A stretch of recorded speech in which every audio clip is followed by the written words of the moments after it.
উনি ইঞ্জিনিয়ার সাহেব। তো উনি যাচ্ছেন কোন এক জায়গায়, তিনি যাচ্ছেন, যাওয়ার সময় প্রতিমধ্যেই একটা নদী, নদী চেনেন তো আপনারা, একটা নদী। তো তিনি নদী পার হবেন, তো নদী পার হওয়ার জন্য তো নৌকার দরকার আছে, কি বলেন, নৌকার দরকার আছে।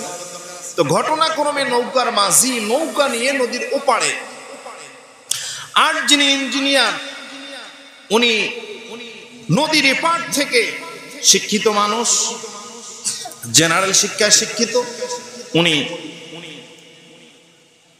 নদী পার হবেন বলে নৌকার মাঝিকে ডাকতেছেন এভাবে, ওহে নৌকার কর্ণধার এদিকে আসো।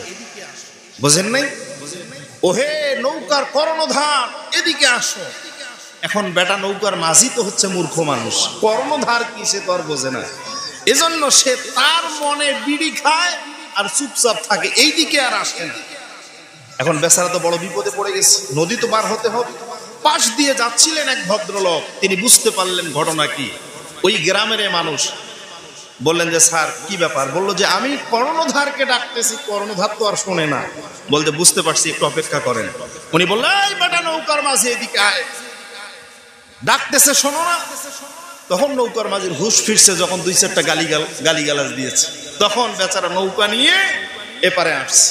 আসার পর ওই ইঞ্জিনিয়ার ভদ্রলোক নৌকায় উঠেছেন, উঠে নৌকার মাঝিকে জিজ্ঞাসা করতেছেন, বেটা ও নৌকার কর্ণধার তুমি কি বাংলা পড়েছো? তো নৌকার মাঝি বলতেছে, স্যার আমি যদি বাংলা পড়তাম তা আমি তো নৌকার মাঝি হইতাম না, আমি তো আপনার মতো ইঞ্জিনিয়ার হতাম। তখন বেচারা ইঞ্জিনিয়ার বলতেছে যে তোমার 4 আনা জীবন শেষ, বাংলা পারো না তো তোমার তো 4 আনা শেষ। কিছু দূর যাওয়ার পর আবার জিজ্ঞাসা করতেছে, বেটা নৌকার কর্ণধার তুমি কি গণিত পারো, অঙ্ক করতে পারো, যোগ বিয়োগ করতে পারো? তো বলতেছে, স্যার আপনি কি বলেন, আমি যদি অঙ্ক ভালো পড়তাম, গণিত যদি ভালো বুঝতাম, যোগ বিয়োগ যদি করতে পারতাম, তো আমি তো ব্যাংকে চাকরি করতাম, আমি তো আর নৌকার মাঝি হতাম না। বলতেছে, বেটা তোর 4 আনা জীবন শেষ। কয় আনা? 4 আনা, 8 আনা শেষ। এবার কিছু দূর যাওয়ার পর ইঞ্জিনিয়ার ভদ্রলোক বলতেছে, বেটা ওহে নৌকার কর্ণধার তুমি কি ইংরেজি জানো? তো বেচারা বলতেছে, স্যার আপনি কি বলেন, ইংরেজি যদি জানতাম আমি তো অফিসার হয়ে যেতাম, আমি বাংলা ইংলিশ অঙ্ক জানি না। বলতেছে, বেটা তোর 12 আনা জীবন শেষ। কয় আনা? বাংলা জানো না, ইংরেজি জানো না, গণিত জানো না, তো 12 আনা জীবনেই শেষ। আর বাকি আছে কয় আনা? 4 আনা। আমার প্রিয় মুসলমান ভাইয়েরা, নৌকা কিছু দূর যাওয়ার পর আকাশে কালো মেঘ জমে গেছে, তুফান শুরু হয়ে গেছে, নৌকা এই বুঝি পড়ে যায়। এবার ইঞ্জিনিয়ার নৌকার মাঝিকে ডাক দিয়ে বলতেছে, ও নৌকার কর্ণধার একটু পরেই যে তুফান উঠেছে, নৌকা তো ডুবে যাবে, এখন বাঁচার উপায় কি? নৌকার মাঝি ডাক দিয়ে বলল, স্যার আপনি কি সাঁতার জানেন? বলতেছিল, বেটা ফাইজলামি করো, বাংলা ইংলিশ অঙ্ক পড়তেই সময় পাই না, পড়ালেখা করতে সাঁতার শিখবো কখন? কি বলেন? নৌকার মাঝি বলতেছে, স্যার আমার তো 12 আনা গেছে, সাঁতার যেহেতু জানেন না আপনার 16 আনাই শেষ। হাসির খোরাক নয় প্রিয় মুসলমান, শুনুন, আপনি ডাক্তার, আপনি ইঞ্জিনিয়ার, আপনি প্রফেসর, আপনার ভিতরে কোরআন নাই, আপনার ভিতরে তাকওয়া নাই, আপনি আল্লাহকে চিনতে পারেন নাই, আপনার 12 আনা নয়, আপনার 16 আনাই শেষ হয়ে গেছে। কথা বলেন ঠিক না বেঠিক?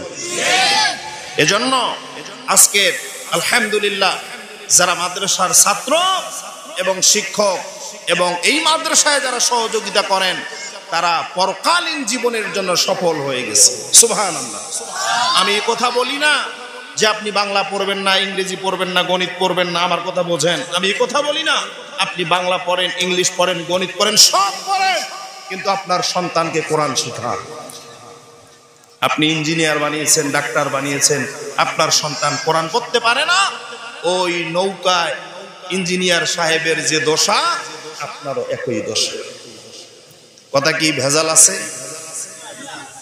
কথা কি কোনো ভেজাল আছে?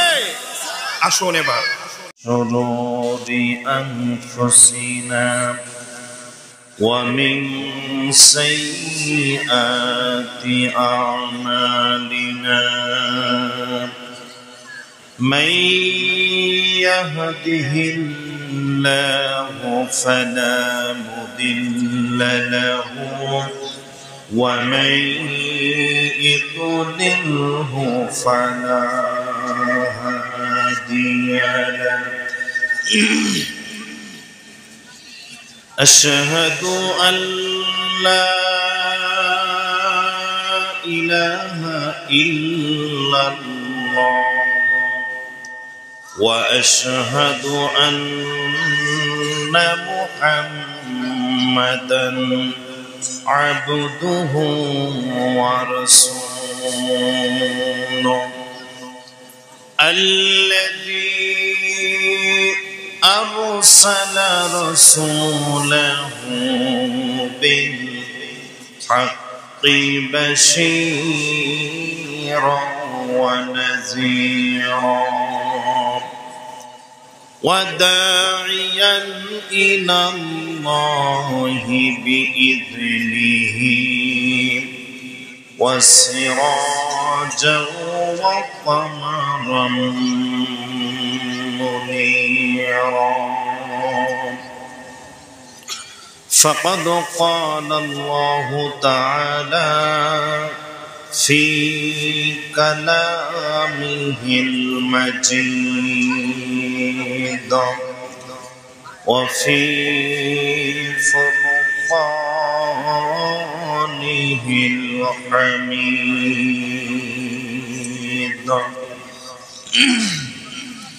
সকলেই জবান ছেড়ে আমার সাথে পড়ুন এভাবে আউযু বিল্লাহি মিনাশ শাইতানির রাজীম বিসমিল্লাহির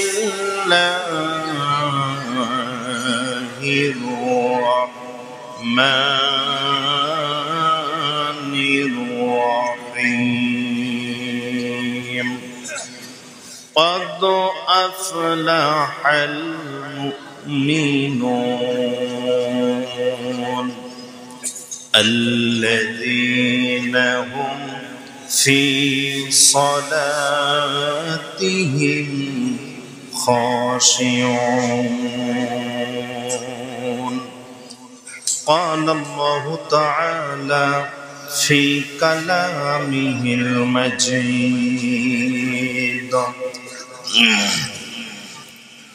وعن ابن عثمان بن عفان رضي الله تعالى عنه قال قال رسول الله صلى الله عليه وسلم خيركم من تعلم القرآن وعلمه رواه البخاري إن الله وملائكته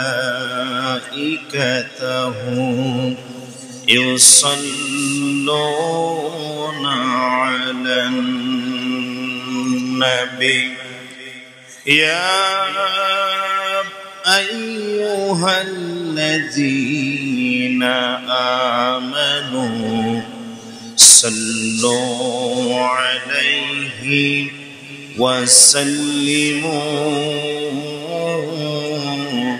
تسليما اللهم صل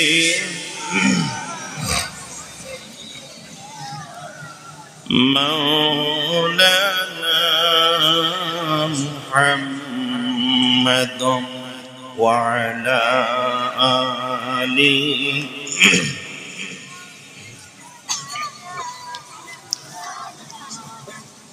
গোলাপ নীলাম গাধা নীলাম নীলাম রজনীগন্ধা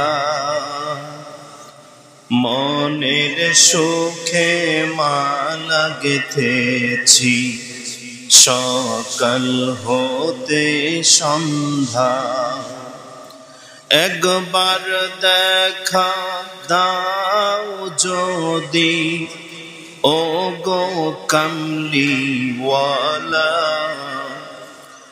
একবার দেখা দাও যদি রাত্রি স্বপ্ন বেলা, সুযোগ পেলে পড়াবো তোমায় হাজার ফুলের মালা, হাসি মুখে পড়াবো তোমায় হাজার ফুলের মালা।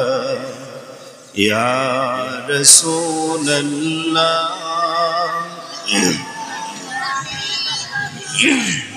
ইয়া রাসূলুল্লাহ, সাদা ফুলকে প্রশ্ন করি রংটি কোথায় পেলে, নবীজির দাঁত মোবারক সাদা ছিল বলে, ও তাই সাদা ফুলকে তুলে তুলে গেথে রাখলাম মালা, সুযোগ পেলে পড়াবো তোমায় হাজার ফুলের মালা। ইয়া রাসূলুল্লাহ ইয়া রাসূলুল্লাহ, কালো ফুলকে প্রশ্ন করি রংটি কোথায় পেলে, নবীজির কেশ মোবারক কালো ছিল বলে, কালো ফুলকে প্রশ্ন করি রংটি কোথায় পেলে, নবীজির কেশ মোবারক কালো ছিল বলে, ও তাই কালো ফুলকে তুলে তুলে গেথে রাখলাম মালা, সুযোগ পেলে পড়াবো তোমায় হাজার ফুলের মালা, হাসি মুখে পড়াবো তোমায় হাজার ফুলের মালা। ইয়া রাসূলুল্লাহ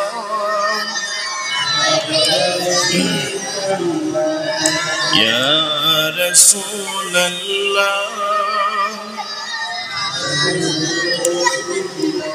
আলহামদুলিল্লাহ। দারুল কোরআন পূর্ব লোয়ার পোয়া হাফিজিয়া ও কারিয়ানা মাদ্রাসার পঞ্চমতম ওয়াজ মাহফিল ও হাফেজ ছাত্রদের দস্তরবন্দি উপলক্ষে আজকের এই সমাপনী রজনীতে উক্ত অনুষ্ঠানের সম্মানিত সুযোগ্য সভাপতি, উক্ত অনুষ্ঠানের সম্মানিত আমন্ত্রিত অতিথিবৃন্দ, এ জাতির শ্রেষ্ঠ সন্তান হযরত উলামায়ে কেরাম, অত্র প্রতিষ্ঠানের সম্মানিত মুহতামিম, মসজিদের ইমাম সাহেবান, মুয়াজ্জিন সাহেবান, আমার সামনে বসা দিনদার ইমানদার মুহিব্বিন মুত্তাকিন, আমার কলিজার টুকরা মুসলমান ভাইয়েরা, পর্দার অন্তরালে অবস্থানরত মা এবং বোনেরা, আমি সকলকে আবারও সালাম জানাচ্ছি। আসসালামু আলাইকুম ওয়া রাহমাতুল্লাহি ওয়া বারাকাতুহু। আমি শুরুতে জানতে চাচ্ছি আপনারা সবাই কেমন আছেন? আলহামদুলিল্লাহ। আপনাদেরকে দেখে আমি অত্যন্ত আনন্দিত যে আল্লাহ রাব্বুল আলামিন আমাদেরকে ভালো রেখেছেন, যে মালিক আমাদেরকে সুস্থ রেখেছেন, ভালো রেখেছেন, সেই মালিকের দরবারে শুকরিয়া আদায় করার দরকার আছে না নাই?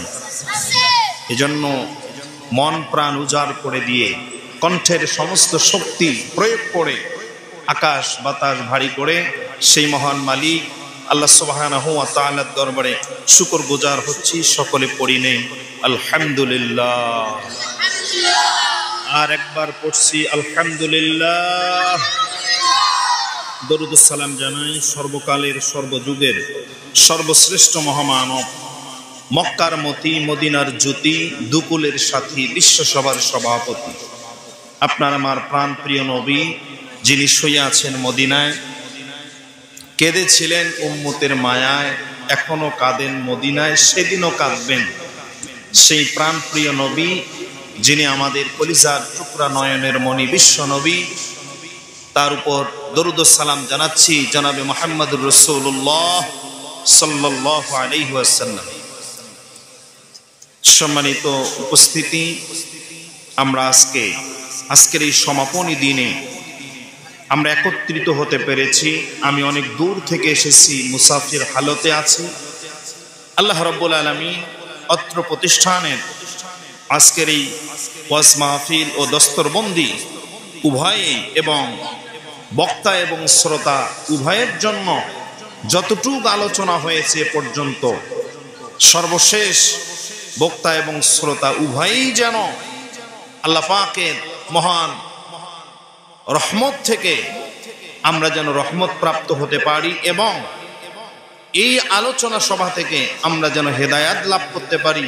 আল্লাহ তাআলা সেই তৌফিক আমাদের সকলকে দান করুক। সকলে পড়ছি আল্লাহুম্মা আমিন। আমার প্রিয় মুসলমান ভাইয়েরা, আলহামদুলিল্লাহ, অনেক সুন্দর একটি আয়োজন, আমার কাছে অত্যন্ত চমৎকার এবং ভালো মনে হয়েছে। যারা দিনরাত মিলে পরিশ্রম করেছেন, আল্লাহ তাআলা অবশ্যই উত্তম জাযা দান করবেন। তবে এখানে আলেম সমাজ রয়েছেন, মাদ্রাসার মুহতামিম রয়েছেন, কোনো কাজে আসবে না যদি এই আলোচনা হওয়ার পর, কোরআন এবং হাদিস থেকে আলোচনাগুলো হওয়ার পর একটি মানুষও যদি পরিবর্তন না হয়, তাহলে এর দ্বারা কোনো উপকার হবে? এর মানে হচ্ছে আপনাকে আমাকে আমলের নিয়তে শুনতে হবে, জিন্দেগি পরিবর্তন করার নিয়তে শুনতে হবে। কথা বলেন ঠিক না বেঠিক? আমি শুরুতে আপনাদেরকে জানাতে চাই, আমি মহাগ্রন্থ আল কোরআন, যেটি বিশ্বের বিষয়, মহান আল্লাহ সুবহানাহু ওয়া তাআলা যেটি নাজিল করেছেন, এই কোরআনুল কারীম 114টি সূরা, তার মধ্যে আল্লাহ রাব্বুল আলামিন সূরাতুল মুমিনুন অর্থাৎ মুমিনদের নামে কোরআনুল কারীমের মধ্যে একটা সূরা নাজিল করেছেন। সুবহানাল্লাহ বলেন। সেই সূরা থেকে একবার এই সূচনা লগ্ন থেকে আমি তেলাওয়াত করেছি। আমি চাইব ইনশাআল্লাহ আল্লাহ তাআলা তৌফিক দান করলে উক্ত আয়াত থেকে আজকের এই আলোচনা আমরা শুনবো ইনশাআল্লাহ। তবে কোরআন শোনার কিছু আদব আছে। কোরআন শোনার আদব কি? প্রত্যেক জিনিসের সিস্টেম আছে, আছে না নাই? কোরআন শোনারও কিছু আদব আছে। এটা কোথায় পাবেন? কোরআন শোনার আদব অন্য কোনো কিতাবে নয়, কোরআনেই আছে। তা আমি জানতে চাচ্ছি, আমার ভাষা কি আপনারা বুঝতেছেন? আমার কথা কি আপনারা বোঝেন? সব বোঝা যায় তো? বোঝা না গেলে আমাকে একটু বলবেন। বোঝেন নাই? কেননা আমি বলবো আর আপনারা বুঝবেন না, কষ্ট হয়ে যাবে। আমার প্রিয় মুসলমান ভাইয়েরা, পবিত্র কোরআনুল কারীমের সূরাতুল মুজাদালা আল্লাহ রাব্বুল আলামিন উক্ত আয়াতের মধ্যে কোরআন শোনার আদব কি হবে এই সম্পর্কে 11 নম্বর আয়াত নাজিল করে দিলেন, জানাই দিলেন।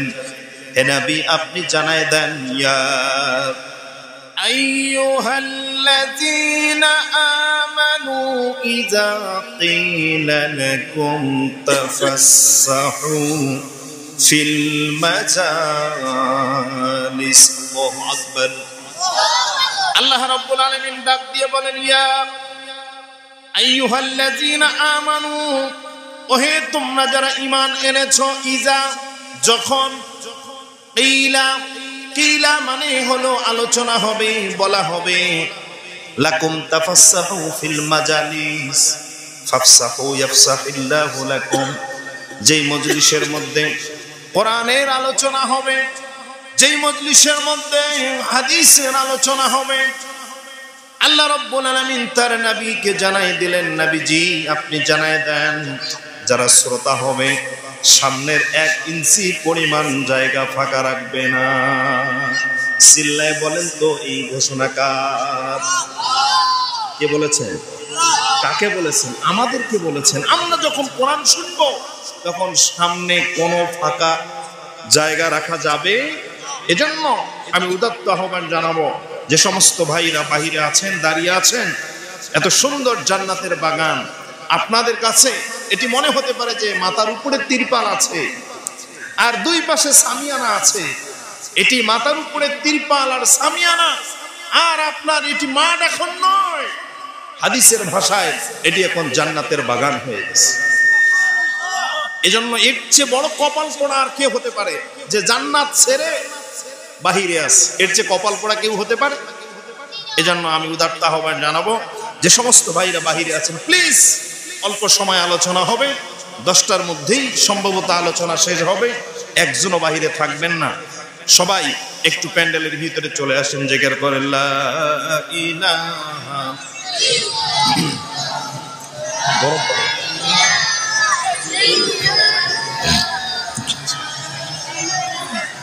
লা ইলাহা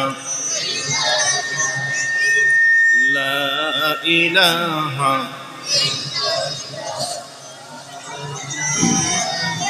লা ইলাহা ইল্লাল্লাহু মুহাম্মাদুর রাসূলুল্লাহ সাল্লাল্লাহু আলাইহি ওয়াসাল্লাম। আচ্ছা, এখন আসেন, আমি শুরুতেই এই যে মাদ্রাসা, হাফিজিয়া মাদ্রাসা, এই মাদ্রাসায় যারা পড়ান এবং যারা পড়েন, অর্থাৎ যারা আলেম, যারা মুমিন, তাদের গুরুত্ব এবং ফজিলত সম্পর্কে আমি আপনাদেরকে একটু অবগত করতে চাই। সেটি হচ্ছে, একটা ছোট্ট গল্প দিয়ে শুরু করি, বুঝতে যেন সহজ হয়। কেননা কোরআনুল কারীমে আল্লাহ রাব্বুল আলামিন যত কথা বলেছেন সব কথার পিছনে মিসাল দিয়েছেন, উদাহরণ দিয়েছেন। এটি আল্লাহ রাব্বুল আলামিন পবিত্র কোরআনুল কারীমে মিসাল দিয়ে দিয়ে বান্দাকে বুঝিয়েছেন। আল্লাহু আকবার বলেন। আমার প্রিয় মুসলমান ভাইরা, একটু কান লাগান, কেউ উঠাউটি করবেন না, একবারে স্তব্ধ, একবারেই সাইলেন্ট। একটু কষ্ট করে মেহেরবানি করে আমাকে একটু সহযোগিতা করবেন। মাহফিলের মাঝখান থেকে কেউ উঠবেন না। যে বসে আছেন বসে যান, অল্প সময় তো, কি বলেন? আখেরি মুনাজাত করে আমরা সবাই যাবো তো ইনশাআল্লাহ, নাকি আমাকে ছেড়ে যাবেন? আমাকে ছেড়ে যাবেন? কারা কারা আমাকে ছেড়ে যাবেন 2 হাত তুলেন। আলহামদুলিল্লাহ, আপনারা সজাগ আছেন। একজন ইঞ্জিনিয়ার, গ্রাজুয়েশন ম্যান, যিনি উচ্চ শিক্ষিত একজন মানুষ, আমার প্রিয় মুসলমান ভাইয়েরা একটু কান লাগান। আমি যে আয়াতে কারিমা তেলাওয়াত করেছি পবিত্র কোরআনুল কারীমের সূরাতুল মুমিনুন, আল্লাহ রাব্বুল আলামিন বলেন, ক্বাদ আফলাহাল মুমিনুন। আলেমরা রয়েছেন, বুঝতে পারবেন এই শব্দটি আল্লাহ রাব্বুল আলামিন ব্যবহার করেছেন। কদ শব্দ ব্যবহার করে আল্লাহ রাব্বুল আলামিন একটা মেসেজ দিয়েছেন। সেই মেসেজটা হচ্ছে আফলাহাল মুমিনুন, মুমিন যারা, তারা সফল হয়ে গেছে। আল্লাহু আকবার বলেন। কিন্তু আল্লাহর কথার সাথে আমাদের কথার দ্বিমত আছে, আমরা বলি ভিন্ন কথা। আল্লাহ তাআলা বলতেছেন কদ আফলাহাল মুমিনুন, যারা মুমিন, খুব খেয়াল করবেন, যারা মুমিন তারা সফল হবে এমনটা নয়, বরং কদ এই শব্দটি ব্যবহার করে আল্লাহ রাব্বুল আলামিন বলেন তারা সফল হয়ে গেছে। আল্লাহু আকবার বলবেন না? তাহলে সফল কে হয়েছে? আল্লাহ বলতেছেন মুমিন যারা তারা কি হয়েছে, সফল হবে নাকি সফল হয়ে গেছে? কথা কি বোঝেন? সফল হয়ে গেছে যারা মুমিন। কিন্তু আমাদের কাছে মনে হয় যিনি অঢেল সম্পদের মালিক, যিনি ডাক্তার, যিনি ইঞ্জিনিয়ার, যিনি প্রফেসর, আমাদের কাছে মনে হয় তিনি সফল হয়ে গেছে। কথা বলেন ঠিক না বেঠিক? অর্থাৎ যে যত বেশি ডিগ্রি অর্জন করেছে আমাদের কাছে মনে হয় যে অমুকের ছেলে ইঞ্জিনিয়ার, ওরা তো সফল হয়ে গেছে। অমুকের ছেলে ডাক্তার, সে তো সফল হয়ে গেছে। আমার মুসলমান ভাইয়েরা, আল্লাহ রাব্বুল আলামিন বললেন ভিন্ন কথা। আল্লাহ রাব্বুল আলামিন বলেন ক্বাদ আফলাহাল মুমিনুন, সফল হলো তারা দুনিয়ার জমিনে যারা মুমিন হতে পেরেছে। ও আমার মুসলমান ভাইয়েরা, আপনি ইঞ্জিনিয়ার মানুষ, আপনি পয়সাওয়ালা মানুষ, অঢেল সম্পদের মালিক আপনার, আর আপনার বাড়ির পাশে একজন দুস্থ অসহায় গরিব মানুষের বাড়ি। ফজরের সময় যখন মুয়াজ্জিন মসজিদের মধ্যে আযান দেন, আল্লাহু আকবার আল্লাহু আকবার, এভাবে ফজরের সময় মসজিদের মুয়াজ্জিন যখন এই কনকনে শীতের মধ্যে মসজিদের মধ্যে আযান দেন, আর আপনার বাড়ির পাশে দুস্থ অসহায় একজন গরিব মানুষ যিনি দিন আনে দিন খায়, আযান শোনার পর এই কনকনে শীতে ঠান্ডা পানি দিয়ে উযু করে ফজরের নামাজ মসজিদের মধ্যে গিয়ে পড়ে, আল্লাহ রাব্বুল আলামিন বলেন আমার ওই বান্দাটা দুনিয়া এবং আখিরাতে সফল হয়ে গেছে। এর মানে সফলতার মূল চাবিকাঠি পয়সা নয়, সফলতার মূল চাবিকাঠি ক্ষমতা নয়, সফলতার মূল চাবিকাঠি আপনি গ্রাজুয়েশন, এটা সফলতার মূল চাবিকাঠি নয়, বরং কোরআনের ভাষায়, আল্লাহর ভাষায় সফলতার মূল চাবিকাঠি হলো আপনাকে মুমিন হতে হবে। কথা বলেন ঠিক না বেঠিক? এবার আসেন, মুমিন কাকে বলে? মুমিন দেখতে কেমন হবে? মুমিনের চরিত্র কি হবে? এটা আমাদের জানা দরকার আছে নাই? আমার প্রিয় মুসলমান ভাইয়েরা একটু কান লাগান। আপনি আমাকে দেখলে মুমিন হতে পারবেন না, শুধু আমাকে নয়, পৃথিবীর কোনো নেতা নেত্রীকে দেখলেও আপনি মুমিন চিনতে পারবেন না। ও আমার মুসলমান ভাইয়েরা, আপনি যদি মুমিন দেখতে চান, আপনি যদি মুমিনের পরিচয় জানতে চান, আপনাকে যেতে হবে সেই সময়ে এই পৃথিবীর জমিনে আল্লাহ রাব্বুল আলামিন যতগুলো নবী রাসূল প্রেরণ করেছেন তার মধ্য থেকে সর্বশ্রেষ্ঠ নবী মুহাম্মদুর রাসূলুল্লাহ সাল্লাল্লাহু আলাইহি ওয়াসাল্লাম। আমি বুঝাতে চাচ্ছিলাম, আপনি যদি মুমিন দেখতে চান মুমিন কেমন হবে, এজন্য সর্বপ্রথম মুহাম্মদ সাল্লাল্লাহু আলাইহি ওয়াসাল্লামের জীবনী দেখা লাগবে। কথা বলেন ঠিক না বেঠিক? কেননা আমার নবীর চেয়ে চরিত্রবান মানুষ, আমার নবীর চেয়ে ভালো মানুষ এই পৃথিবীতে আর কেউ হতে পারে? কিয়ামত পর্যন্ত কেউ আসবে যার সম্পর্কে আল্লাহ রাব্বুল আলামিন কোরআনুল কারীমে আয়াত নাজিল করে দিলেন, স্বয়ং আল্লাহ সার্টিফিকেট দিয়েছেন, ওয়া ইন্নাকা লাআলা খুলুকিন আযীম।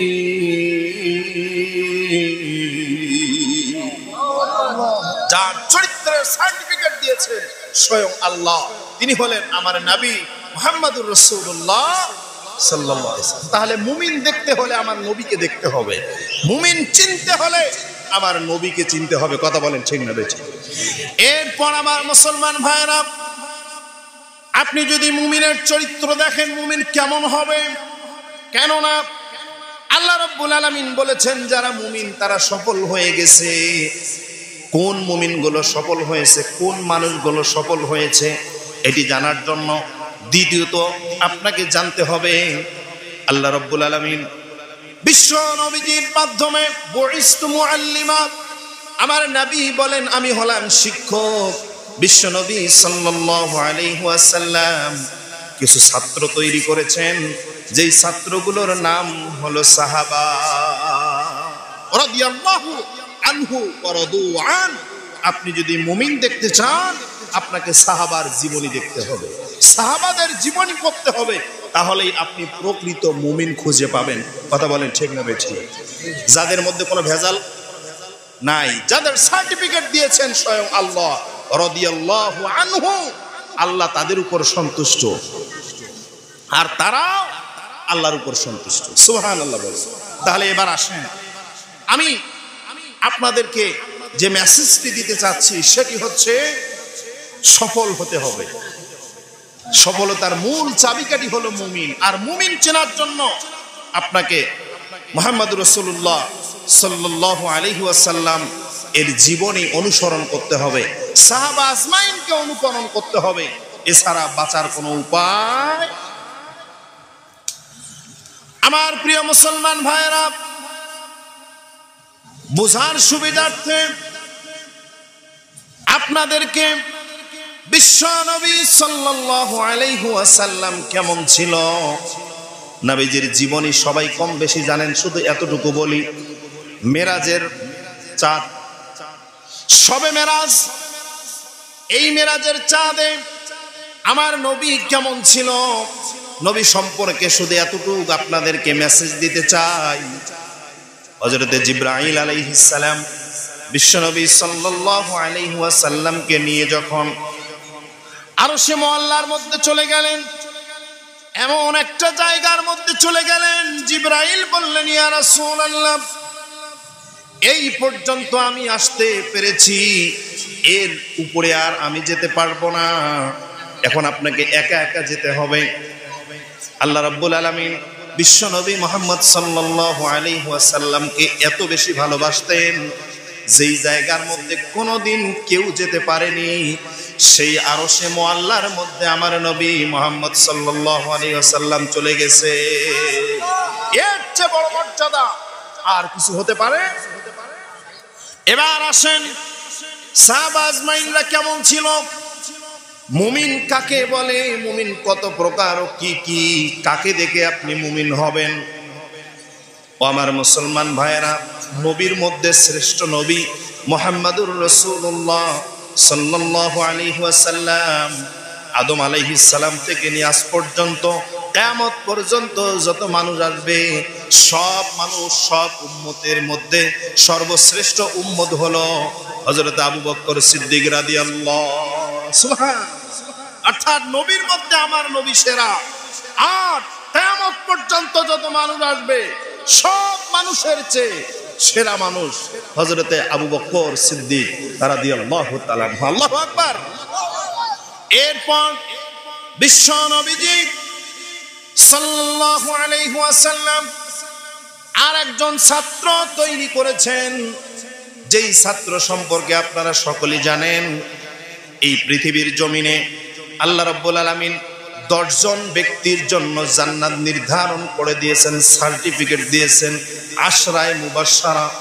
তার মধ্যে দ্বিতীয় নাম্বার নাম, ওই সাহাবীর নাম হলো হযরত ওমর ফারুক সিদ্দিক রাদিয়াল্লাহু তাআলা আনহু। আচ্ছা বলেন তো, আবু বকর আর ওমর এই দুইজনের সাথে নবীর সম্পর্ক কি? আল্লাহু আকবার, আলহামদুলিল্লাহ। অর্থাৎ আবু বকর আর ওমর দুইজনেই নবীর শ্বশুর। আল্লাহু আকবার বলেন। আর 4 খলিফার মধ্যে বাকি 2 যে খলিফা, হযরতে আলী আর হযরতে ওসমান, নবীর সাথে সম্পর্ক কি? তারা হইল জামাই। তাহলে 4 জন সাহাবী খোলাফায়ে রাশেদার, 2 জন হইল নবীর শ্বশুর আর 2 জন নবীর জামাই। আল্লাহু আকবার। তো আমি মুমিন সম্পর্কে আপনাদেরকে ধারণা দিচ্ছি, তাহলে বুঝতে সহজ হবে। কেননা এই মানুষগুলোর চেয়ে আর কোন মানুষ পৃথিবীতে শ্রেষ্ঠ হতে পারে? তা আবু বকর আর ওমর এই 2 জনে নবীর শ্বশুর ঠিক, কিন্তু 2 জনেই ভালো বন্ধু। সুবহানাল্লাহ বলে। 2 জনে এত ভালো বন্ধু, তো 2 জন মিলে একটা পরামর্শ করলো যে 2 জন মিলে একটা গোলাম কিনতে। গোলাম বোঝেন তো, আগেরকার যুগে আগেরকার জামানায় মানুষ কেনা বেচা হতো, দাস প্রথা ছিল। অর্থাৎ যারা একবারেই অবহেলিত মানুষ, সমাজে যাদের কোনো অবস্থান ছিল না, তাদেরকে কেনা বেচা হতো। তো দুইজন মিলে সিদ্ধান্ত গ্রহণ করেছে, দুইজনে অর্থ দিয়ে একটা গোলাম কিনবে।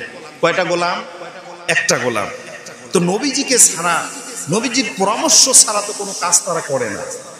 এজন্য সর্বপ্রথম আবু বকর সিদ্দিক রাদিয়াল্লাহু তাআলা আনহু নবীজির কাছে গিয়ে বলতেছেন, ইয়া রাসূলুল্লাহ, আপনার কাছে এসেছি একটা পরামর্শের জন্য। সেই পরামর্শটা হলো যে আমি আর ওমর দুইজন মিলে আমরা একটা গোলাম কিনব।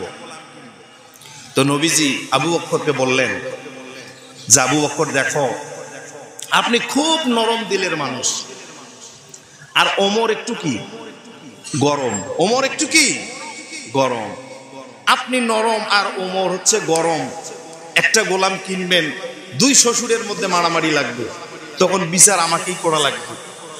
তা আবু বকর সিদ্দিক রাদিয়াল্লাহু তাআলা আনহু বললেন, ইয়া রাসূলুল্লাহ, আপনি টেনশন করার কিছু নাই, গোলাম দুইজন মিলে একটা কিনবো, তবে গোলাম সারাদিন আমার বাড়িতে খাবে, সকালে খাবে, দুপুরে খাবে, রাতে আমার বাড়িতে খাবে, আর ওমরের বাড়িতে গিয়ে কাজ করবে। সুবহানাল্লাহ বলে। তা নবীজি দেখলেন যদি মন মানসিকতা এমন হয়, তো নবীজি বললেন, ঠিক আছে, আমি অনুমতি দিলাম।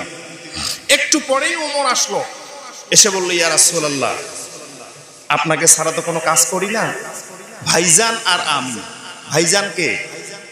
আবু বকর বলল, ভাইজান আর আমি এই দুই ভাই মিলে একটা গোলাম কিনবো। তো নবীজি বলল, হ্যাঁ আমি শুনেছি, তবে আপনি একটু গরম মানুষ আর আবু বকর তো একটু নরম মানুষ। তো পরে শেয়ারে ব্যবসা, বোঝেন তো, মিলায় ব্যবসা করে, যে দুইজন মিলে শেয়ারে ব্যবসা। তো এই শেয়ারে ব্যবসার মধ্যে অনেক ঝগড়া কাজিয়া হয় কি হয় না? তো নবীজি টের পাইছেন তো, বুঝেন নাই, নবী তো। তা বললেন যে দেখেন, আপনি একটু গরম মানুষ, আবু বকর একটু নরম মানুষ, তো দুইজনের মধ্যে আবার তখন আরেক ঝগড়া কাজিয়া শুরু হবে, বিচার তো আমাকেই করা লাগবে।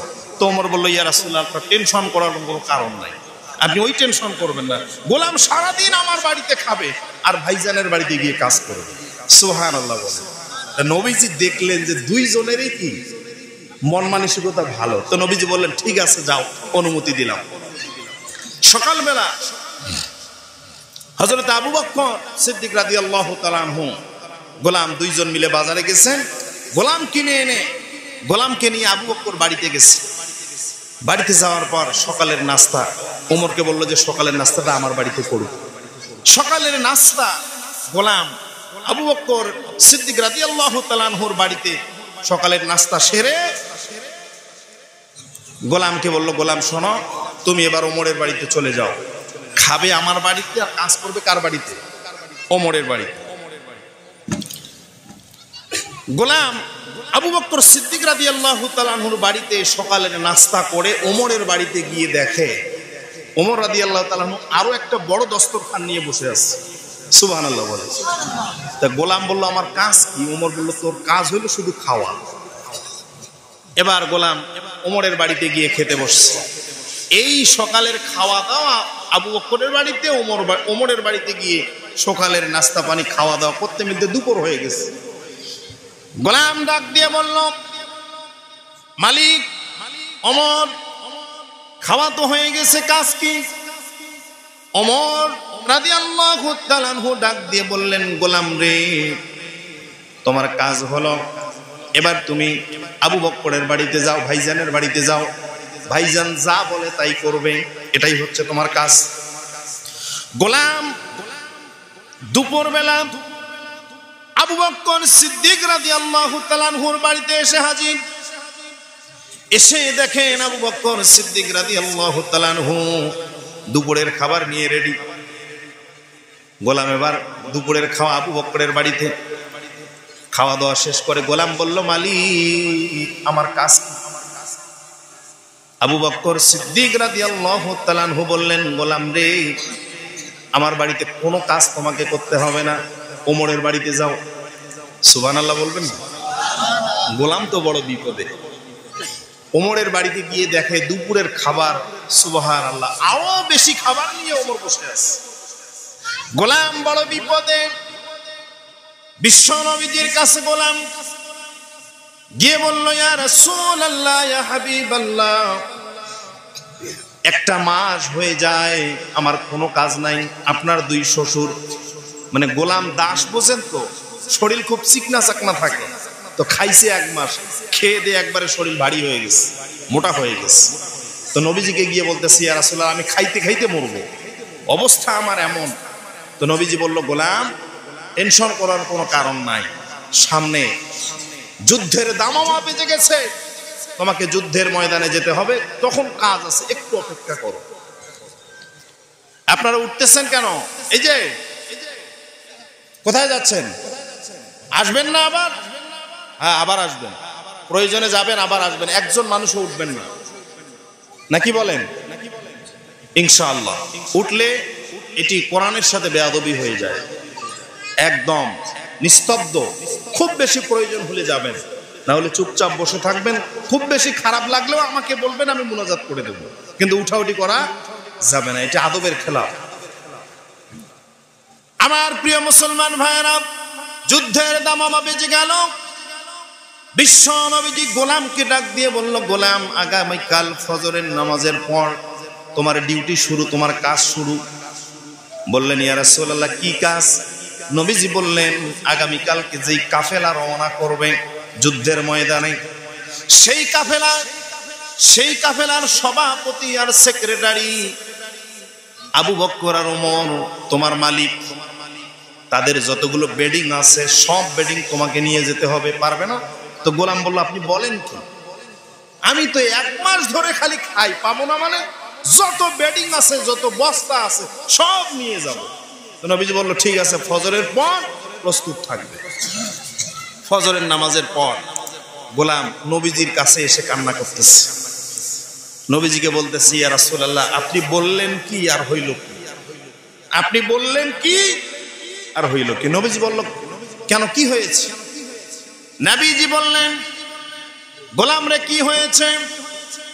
গোলাম বললেন, ইয়া রাসূলুল্লাহ, ইয়া হাবিবাল্লাহ, আপনি বলেছেন দুই মালিকের বেডিং আমি কাঁধে করে নিয়ে যাব। ও নবী, আমি গিয়ে দেখি আমার যে দুইটা বেডিং ছিল, একটা আবু বকর নিয়েছে আর একটা ওমর ঘাড়ে নিয়েছে। দাও খোদা দাও আমায় আবার ওমর দারাজ দিল। দাও খোদা দাও আমায় আবার ওমর দারাজ দিল। দাওয়ালির মতো বীর সেনানী, আলীর মতো বীর সেনানী, জগতে নিখিল। দাও খোদা দাও আমায় আবার ওমর দারাজ দিল। আল্লাহু আকবার। মুসলমান ভাইরা, মুমিন কাকে বলে? মুমিনের কোয়ালিটি কি হবে? মুমিন কেমন হবে? মুমিনের আচরণ কেমন হবে? আপনি কি দেখেছেন? আমি কখনো দেখিনি কোন ডিসি, কোন এসপি চৌকিদারের বস্তা বহন করে, দেখেছেন? কিন্তু অবাক দৃশ্য, মালিক গোলামের বেডিং নিয়ে যায়। নাবিজি মুস্কি মুস্কি হাসে আর বলে, গোলাম দেখো, ও তামাম দুনিয়ার মুসলমান দেখো, মুসলমান কাকে বলে। আমাকে দেখলে তুমি মুসলমান চিনবে না, আমাকে দেখলে তুমি মুমিন চিনবে না। মুমিন চেনার জন্য, মুসলমানের চরিত্র চেনার জন্য তোমাকে সাহাবাদের জীবনী দেখতে হবে। কথা বলেন ঠিক না বেঠে? বিশ্ব নবীজি গোলামকে বললেন, গোলাম চিন্তা করার কোনো কারণ নাই, সামনে আরো কাজ আছে। ফজরের নামাজের পর কাফেলা রওনা করেছে। 1 মঞ্জিল 2 মঞ্জিল 3 মঞ্জিল যাওয়ার পর মাগরিবের ওয়াক্ত যখন হয়ে গেছে, এবার কাফেলা যাত্রা বিরতি করলো, তাঁবু টাঙ্গানো হলো, রাত্রি যাপন করবে। গোলাম বিশ্ব নবীজির কাছে গিয়ে বললেন, ইয়া রাসূলুল্লাহ, আমার কাজ। নবীজি দেখলেন আবু বকর আর ওমর, এই কাফেলার সভাপতি আর সেক্রেটারি, দুইজন মিলে খাতা কলম হিসাব নিয়ে বসেছে। এই কাফেলায় কত খরচ হবে, কত খরচ করতে হবে, কত খরচ গেল। প্রচন্ড গরম ছিল। সভাপতি সেক্রেটারি আবু বকর ওমর দুইজন মিলে হিসাব করার জন্য বসেছেন। এশার নামাজের পর রাত্রি তখন গভীর হয়ে যাচ্ছে। বিশ্ব নবীজি গোলামকে বললেন, গোলাম, তোমার ডিউটি শুরু, তোমার কাজ শুরু। হাত পাখা চেনেন আপনারা? হাত পাখা। নবীজি বললেন, একটা হাত পাখা নাও। হাত পাখা নিয়ে দুই মালিক যেহেতু একসাথে বসছে, এবার একটা হাত পাখা নিয়ে দুই মালিককে বাতাস করো, তাহলে আর কারো কোনো অভিযোগ নাই। গোলাম বলল, এটাই তো সুযোগ দুই মালিকের সেবা করার। এজন্য গোলাম একটা হাত পাখা নিয়ে দাঁড়ায় দাঁড়ায়, মোটা মানুষ তো, দাঁড়ায় দাঁড়ায় হাত পাখা দিয়ে বাতাস করতেছি। তো গরম, তো হাত পাখা দিয়ে বাতাস করলে তো ভালোই লাগে, কি বলেন? তো কিছুক্ষণ পর এই যাদের মোটা শরীর, বুঝলেন, তাদের একটা সমস্যা আছে, বেশিক্ষণ দাঁড়ায় থাকতে পারে না।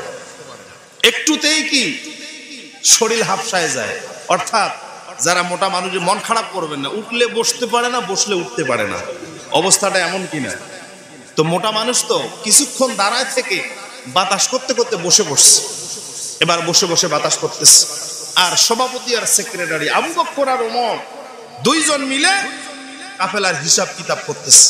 আমি কোনো গল্প আপনাদেরকে শোনাচ্ছি না, আমি বুখারী শরীফ থেকে একটা হাদিস শোনাচ্ছি আপনাদেরকে।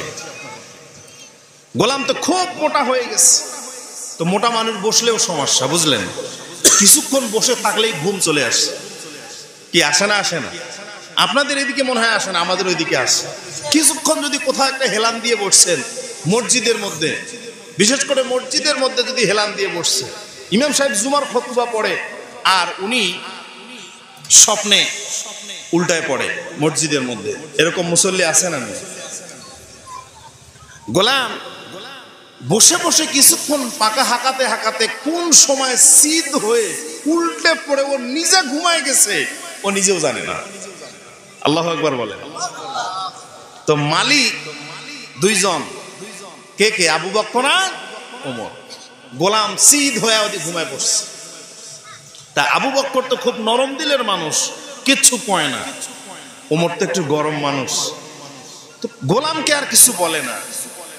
আবু বকর শুধু শুনতেছে, আর বলনেওয়ালা হলেন ওমর।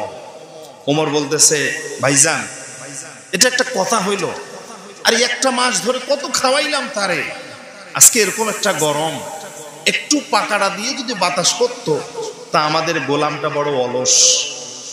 গোলামটা কি আসলেই তো অলস।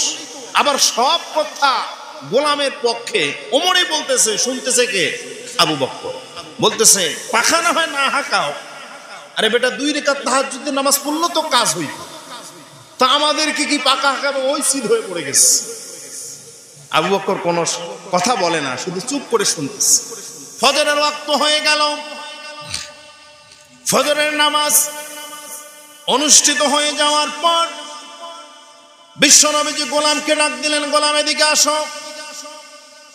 ফজরের নামাজের পর সকালের নাস্তা বন্টনের দায়িত্ব তোমার, সবাইকে 2টা করে রুটি দিয়ে দাও। গোলাম সবাইকে 2টা করে রুটি দিয়ে দিল। এবার বিশ্বনবীজি বললেন, ওই পাতিল নিয়ে আসো, পাতিলের মধ্যে গোস্ত আছে, সবাইকে গোস্ত দিয়ে দাও, কিন্তু 2 জনকে গোস্ত দিবে না। একজন হলো আবু বকর আর একজন হলো ওমর। তোমার মালিক সবাইকে গোস্ত দিবে, কিন্তু এই 2 জনকে গোস্ত দিবে না। আল্লাহু আকবার। গোলাম সবাইকে গোস্ত দিল, আবু বকর আর ওমরকে দিল না। তা আবু বকর তো নরম মানুষ, কিচ্ছু কয় না। ওমর তো আর সহ্য করতে পারল না, ওই বেটা গোলাম এদিকে আসো, 1 মাস ধরে তোরে কত গোস্ত খাওয়াইলাম, আর সবাইকে গোস্ত দিলি, আরে আমরা তো আমাদের ভাগের গোস্ত, কি বলেন? সবাই যা পাবে আমরাও তাই পাবো।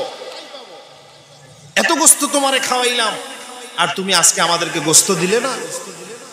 গোলাম ডাক দিয়ে বলল, মালিক আবু বকর ওমর আপনাদেরকে গোশত না দেওয়ার জন্য সরকারে দো আলম বিশ্ব নবী মুহাম্মদুর রাসূলুল্লাহ সাল্লাল্লাহু আলাইহি ওয়াসাল্লাম আপনাদের দুইজনকে গোশত দিতে নিষেধ করেছে।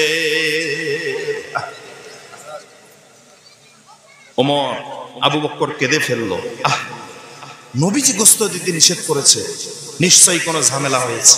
দুইজন মিলে বিশ্ব নবীজির কাছে চলে গেছে, গিয়ে বলতেছে, ইয়া রাসূলুল্লাহ, আপনি গোলামকে গোশত দিতে নিষেধ করেছেন? নবীজি বললেন, হ্যাঁ আমি নিষেধ করছি। আবু বকর ওমর জিজ্ঞাসা করলে, ইয়া রাসূলুল্লাহ, আমাদের কি এমন অপরাধ? সবাই গোশত পেল কাফেলা, আমরা গোশত পেলাম না। নবীজি বলল যে আল্লাহ আমাকে রাতে জানাই দিয়েছে তোমরা দুইজন সবাই যখন ঘুমিয়েছিল তোমরা তোমাদের ভাগের গোশত খেয়ে ফেলেছো। বিপদ বাড়লো না কমলো? ওমর ডাক দিয়া বলে, ইয়া রাসূলুল্লাহ, খোদার কসম করে বলি গোশত খাইনি। নবীজি পায় আল্লাহ বলছে গোশত খাইছো আর খাও নাই? আল্লাহ আমার কাছে ওহী নাজিল করছে। এবার আসেন, খুব গুরুত্বপূর্ণ, কাম টু দা পয়েন্ট। আমি কোন গল্প কিচ্ছা কাহিনী করে একটা মিনিট আপনাদের নষ্ট করব না ইনশাআল্লাহ, যদি একটু মনোযোগী হন। যতটুক কথা বলবো হেদায়েতের নিয়তে শুনবেন। খুব কণ্ঠ ভালো এই নিয়তে শুনবেন না, হেদায়েতের নিয়তে শুনতে হবে। এখান থেকে কিছু নিয়ে বাড়িতে যেতে হবে। কথা বলেন ঠিক না বেঠিক? বিশ্বনবীজি বললেন, তোমরা গোশত খেয়েছো। আর আবু বকর ওমর বলল, ইয়া রাসূলুল্লাহ, ইয়া হাবিবাল্লাহ, খোদার কসম করে বলি আমরা গোশত খাই নাই। আচ্ছা বলেন তো, নবীজি বলেছেন গোশত খেয়েছে, আর আবু বকর ওমর বলেছে গোশত খাই নাই, কথা কারটা ঠিক? এটা জানা দরকার আছে না নাই? এটা এই পর্যন্ত থাক, শুনবেন তো আপনারা? এটা এই পর্যন্ত থাক। এখন আসেন আমার প্রিয় মুসলমান ভাইরা, আমি আলোচনা করতেছিলাম মুমিন কাকে বলে। এবার আসেন, পবিত্র কোরআনুল কারীমে হাফেজ সাহেবানরা রয়েছেন, একটা সূরা আছে, সূরাটার নাম হলো সূরাতুল আনফাল। এই সূরাতুল আনফালে 2 নম্বর আয়াত এবং 3 নম্বর আয়াতের মধ্যে আল্লাহ রাব্বুল আলামিন 5টা গুণ উল্লেখ করেছেন। চিল্লায় বলেন কয়টা? এই 5টা গুণ যার ভিতরে থাকবে ওই ব্যক্তি মুমিন হবে। এখন আসো, এই 5টা গুণ আমার ভিতরে আছে কিনা, আপনার ভিতরে আছে কিনা, এটা জানা দরকার আছে না নাই?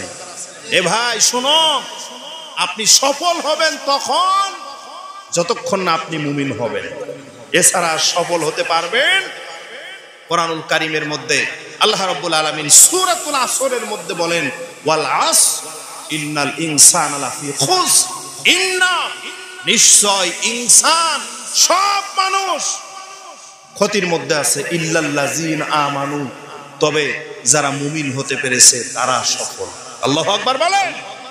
তারা বাদ দিয়ে বাকি যা আছে সব বিফল হয়ে গেছে।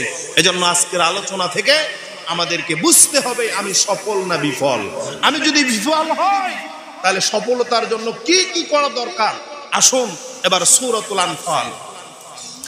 আল্লাহ রাব্বুল আলামিন জানাই দিলেন একজন মুমিনের গুণ থাকবে 5টা, তার মধ্যে 1 নাম্বার গুণ কি হবে একটু মিলায় নেন। ইন্নামাল মুমিনুনাল্লাযীনা ইযা যুকিরাল্লাহু ওয়াজিলাত কুলুবুহুম। আল্লাহু আকবার। মুমিনের একটা চরিত্র, একটা গুণ হবে ইযা যুকিরাল্লাহ। ইজা মানে যখন, যুকিরা জিকির মানে স্মরণ করা, আল্লাহ যুকিরাল্লাহ, যখন আল্লাহর নাম স্মরণ করা হবে, ওয়াজিলাত প্রকম্পিত হবে, কেঁপে উঠবে, কুলুবুহুম কলব। আল্লাহু আকবার বলবেন না? মুমিনের একটা বৈশিষ্ট্য হবে এমন, যখন আল্লাহর নাম স্মরণ হবে, আল্লাহর নাম শুনবে, তখন দিলটা, আত্মাটা, কলবটা ওয়াজিলাত কুলুবুহুম প্রকম্পিত হবে। এটি হচ্ছে মুমিনের একটা কোয়ালিটি। এখন আসেন, দিল কেমনে প্রকম্পিত হয় আল্লাহর নাম শুনলে অন্তর প্রকম্পিত হয়। এর উদাহরণ কি? এর উদাহরণ হচ্ছে আমাদের সমাজে অনেক মানুষ আছে, একটু খেয়াল করেন। যদি বলি বাবাজি মসজিদে আজান হলো, জোহরের ওয়াক্ত হয়ে গেল, নামাজে গেলেন না, তো বলে বাবা জোহরের ওয়াক্ত তো সময় আছে, পড়ে নিব। বোঝেন নাই? আসরের সময় যদি জিজ্ঞাসা করেন বাবাজি মসজিদে আজান হয়েছে, নামাজে যাবেন না?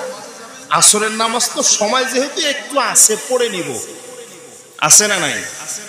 আবার মাগরিবের সময় মসজিদের মধ্যে আজান হয়, কিন্তু ওই মুরব্বী বাবাজি লম্বা একটা বিড়ি ধরায়, আছে না নাই? মসজিদের সামন দিয়ে যায়, আর মসজিদের মধ্যে আজান হয়। খুব খেয়াল করবেন, নিজের সাথে মিলাই নিবেন।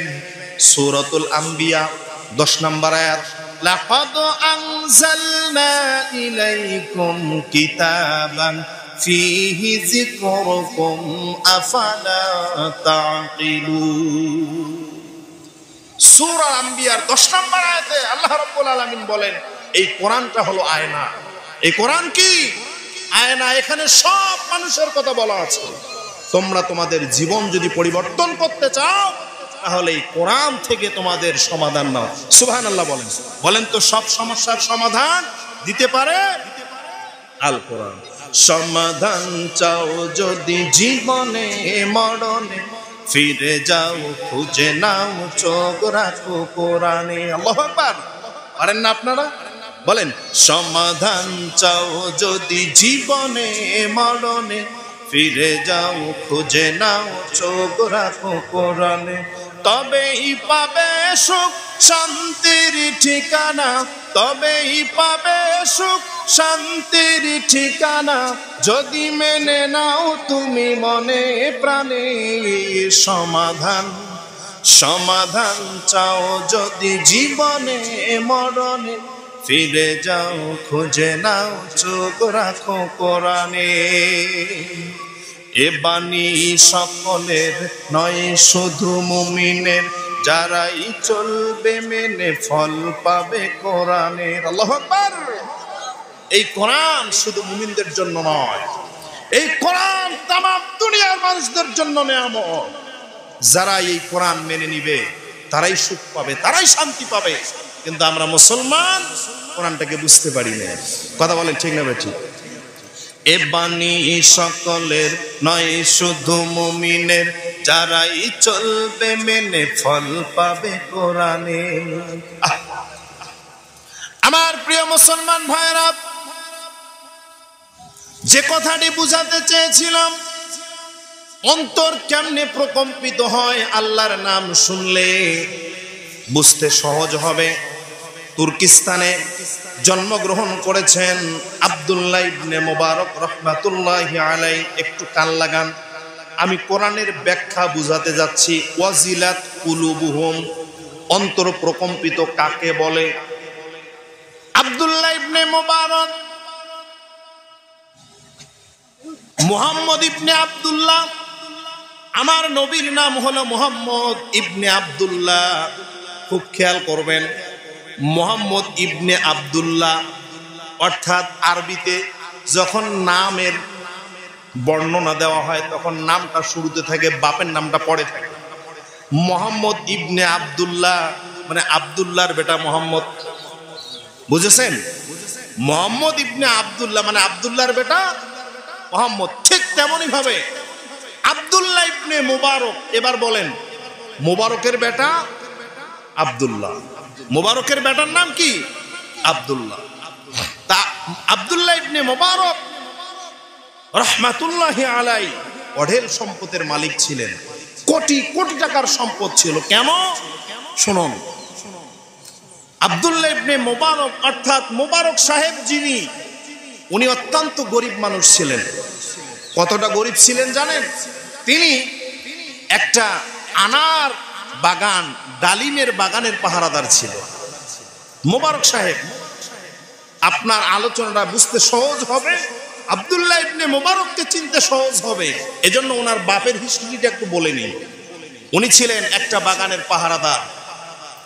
20 বছর ধরে একটা বাগানের পাহারাদার। কয় বছর বলেন? 20 বছর। তো একদিন বাগানের মালিক এসেছে, এসে মোবারককে বলল, মোবারক এদিকে আসো, কাম হেয়ার, এদিকে আসো। আমি এই বাগানের মালিক, 20 বছর ধরে তুমি এই বাগানের পাহারাদার, এমন একটা ডালিম নিয়ে আসো যে ডালিমটা খুব মিষ্টি। মোবারক সাহেব একটা ডালিম নিয়ে আসলেন। এই ডালিম মিষ্টি তো দূরের কথা, এমন টক এটা মুখে দেওয়া যায় না। মালিক বললেন যে মোবারক, আমি এই বাগানের মালিক, আরেকটা ডালিম নিয়ে আস আমার জন্য। মোবারক সাহেব আরেকটা ডালিম নিয়ে আসলেন। আগেরটা যা ছিল ছিল, এটা আরো বেশি টক।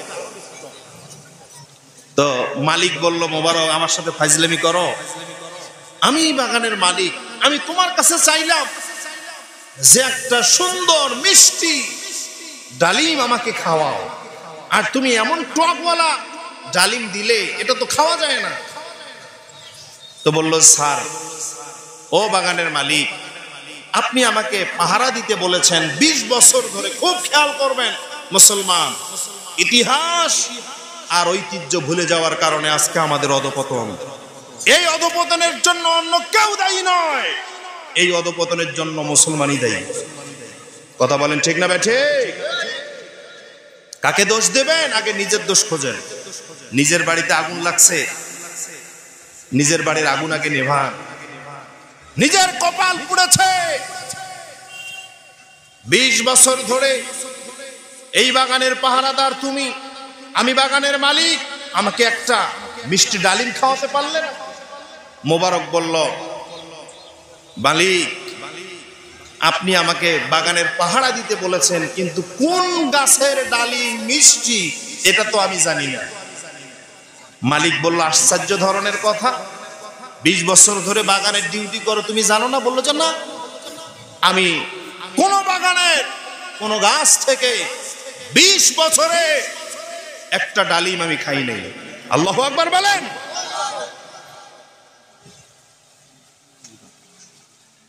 তো মালিক আশ্চর্য হয়ে গেল, 20 বছর ধরে একটা বাগানের ডালিম তুমি খাওনি? আরে বেটা, ছিঁড়ে না হয় খাওনি, তো যেটা মাটিতে পড়েছে এটা খাওনি? তো বলল যে মালিক, আপনার সাথে আমার চুক্তি, আপনার সাথে আমার কন্ট্রাক্ট, যে আমি বাগান পাহারা দিব, এ কথা তো আপনার সাথে হয়নি যে এই বাগানের ডালিম আমি খাবো। এজন্য 20 বছর ধরে কোন একটা গাছের ডালিম পেড়ে খাওয়া তো দূরের কথা, যেটা মাটিতে পড়েছে এমন একটা মাটিতে পড়া ডালিম আমি খাই নাই। আল্লাহু আকবার বলেন। বাগানের মালিক বড় আশ্চর্য হয়ে গেল। 20 বছর চারটিখানি কথা নয়। বাড়িতে চলে গেল। মেয়ে বড় হয়ে গেছে, স্ত্রীকে বলল, প্রিয়তমা স্ত্রী, মেয়েকে বিবাহ দিতে হবে, সৎ এবং যোগ্য ছেলে দেখো। বলল যে মোবারককে দায়িত্ব দাও। তো মোবারক সাহেব, উনি সারা দুনিয়া খুঁজে সৎ আর যোগ্য পায় না। 1 দিন 2 দিন 3 দিন পরে বাগানের মালিক চিন্তা করে দেখলো যে মোবারকের চেয়ে বড় সৎ আর এই রাজ্যের মধ্যে। অতএব বাগানের মালিক সিদ্ধান্ত গ্রহণ করলো, তার মেয়ের সাথে মোবারকের বিয়ে দিয়ে দিল। সুবহানাল্লাহ বলেন। সেই সূত্রে, আগে তো ছিল পাহারাদার, এখন কি বাগানের মালিক হয়ে গেছে। সেই সূত্রে আব্দুল্লাহ ইবনে মুবারক রাহমাতুল্লাহি আলাইহি সম্পদের কোনো কমতি ছিল না। বাবার সূত্রে, মায়ের সূত্রে প্রচুর সম্পদ ছিল তার। অভাবী মৌলবি ছিল না, উনি ধনী মৌলবি ছিল, ধনী হুজুর ছিল, বড়লোক হুজুর ছিল, সম্পদের কোনো অভাব। কিন্তু এই সম্পদ পাওয়ার পর যেমনি আল্লাহ সম্পদ দিছে, সারা দিন শুধু ইবাদত আর ইবাদত। ওই বাড়ির ছাদের উপরে দাঁড়ায় দাঁড়ায়, একবার দাঁড়াইলে 100 রাকাত নফল নামাজ পড়ে। সুবহানাল্লাহ বলে। মোবারক সাহেব সেই সূত্রে সম্পদ পাওয়ার কারণে আব্দুল্লাহ ইবনে মুবারক রাহমাতুল্লাহি আলাইহি সম্পদের কোনো অভাব নাই। জগৎ বিখ্যাত একজন তাবিঈ ইন্তেকাল করলেন। স্বপ্ন যোগে একজন তাবিঈ ইন্তেকাল করেছেন। স্বপ্নযোগে তার একজন মুরিদ শাগরিদ তিনি স্বপ্নের মধ্যে দেখলেন পীর সাহেব অর্থাৎ আব্দুল্লাহ ইবনে মুবারক রাহমাতুল্লাহি আলাইহি বিশাল বড় একটা জান্নাতের মধ্যে ঘুরতেছে। তো এবার মুরিদ পীর সাহেবকে জিজ্ঞাসা করতেছে, পীর সাহেব আমলটা যেমন করছেন জান্নাতটাও তেমন পাইছেন। তো আব্দুল্লাহ ইবনে মুবারক বলছে, হ্যাঁ আমি দুনিয়ায় আল্লাহকে যেভাবে স্মরণ করেছি, আল্লাহকে ডেকেছি, আল্লাহ আমাকে যথেষ্ট সম্মান দিয়েছে, বিশাল বড় একটা জান্নাত দিয়েছে। সুবহানাল্লাহ। তো মুরিদ এবার পীর সাহেবকে জিজ্ঞাসা করতেছে যে আল্লাহ আপনার সাথে কেমন ব্যবহার করেছে? আলহামদুলিল্লাহ, আল্লাহ আমার সাথে খুব ভালো ব্যবহার করেছে। তবে খেয়াল করবেন, তবে আমার বাড়ির পাশে একটা কামার ছিল, ওই কামারের সম্মান আমার চেয়ে বেশি। সুবহানাল্লাহ বলে। ওই কামারের সম্মান কি আমার চেয়ে? মুরিদের তো আর ঘুম ধরে না, আরে আমার পীর, আমার মুরিদ, আমি তার মুরিদ, উনি হলেন একজন জগৎ বিখ্যাত তাবেঈ, এত বিশাল একজন আলেম, সেই আলেম কোথায় আর সামান্য কামার কোথায়? এত বড় জগৎ বিখ্যাত একজন আল্লাহর ওলির চেয়ে, খুব খেয়াল করবেন, একজন কামারের মর্যাদা বেশি। মুরিদের আর রাতে ঘুম ধরে না। কামার চেনেন তো আপনারা? কামার চেনেন না? কামার, কামারের কাজ হলো হাতুর দিয়ে পিটায় পিটায় লোহাটারে কি বানায়? কুড়াল বানায়, কোদাল বানায়, নাকি বলেন? এই হচ্ছে কামারের কাজ। মুরিদান সকালবেলা রওনা করেছেন, সারা রাত ঘুমাতে পারেন নাই, সকালবেলা রওনা করেছেন।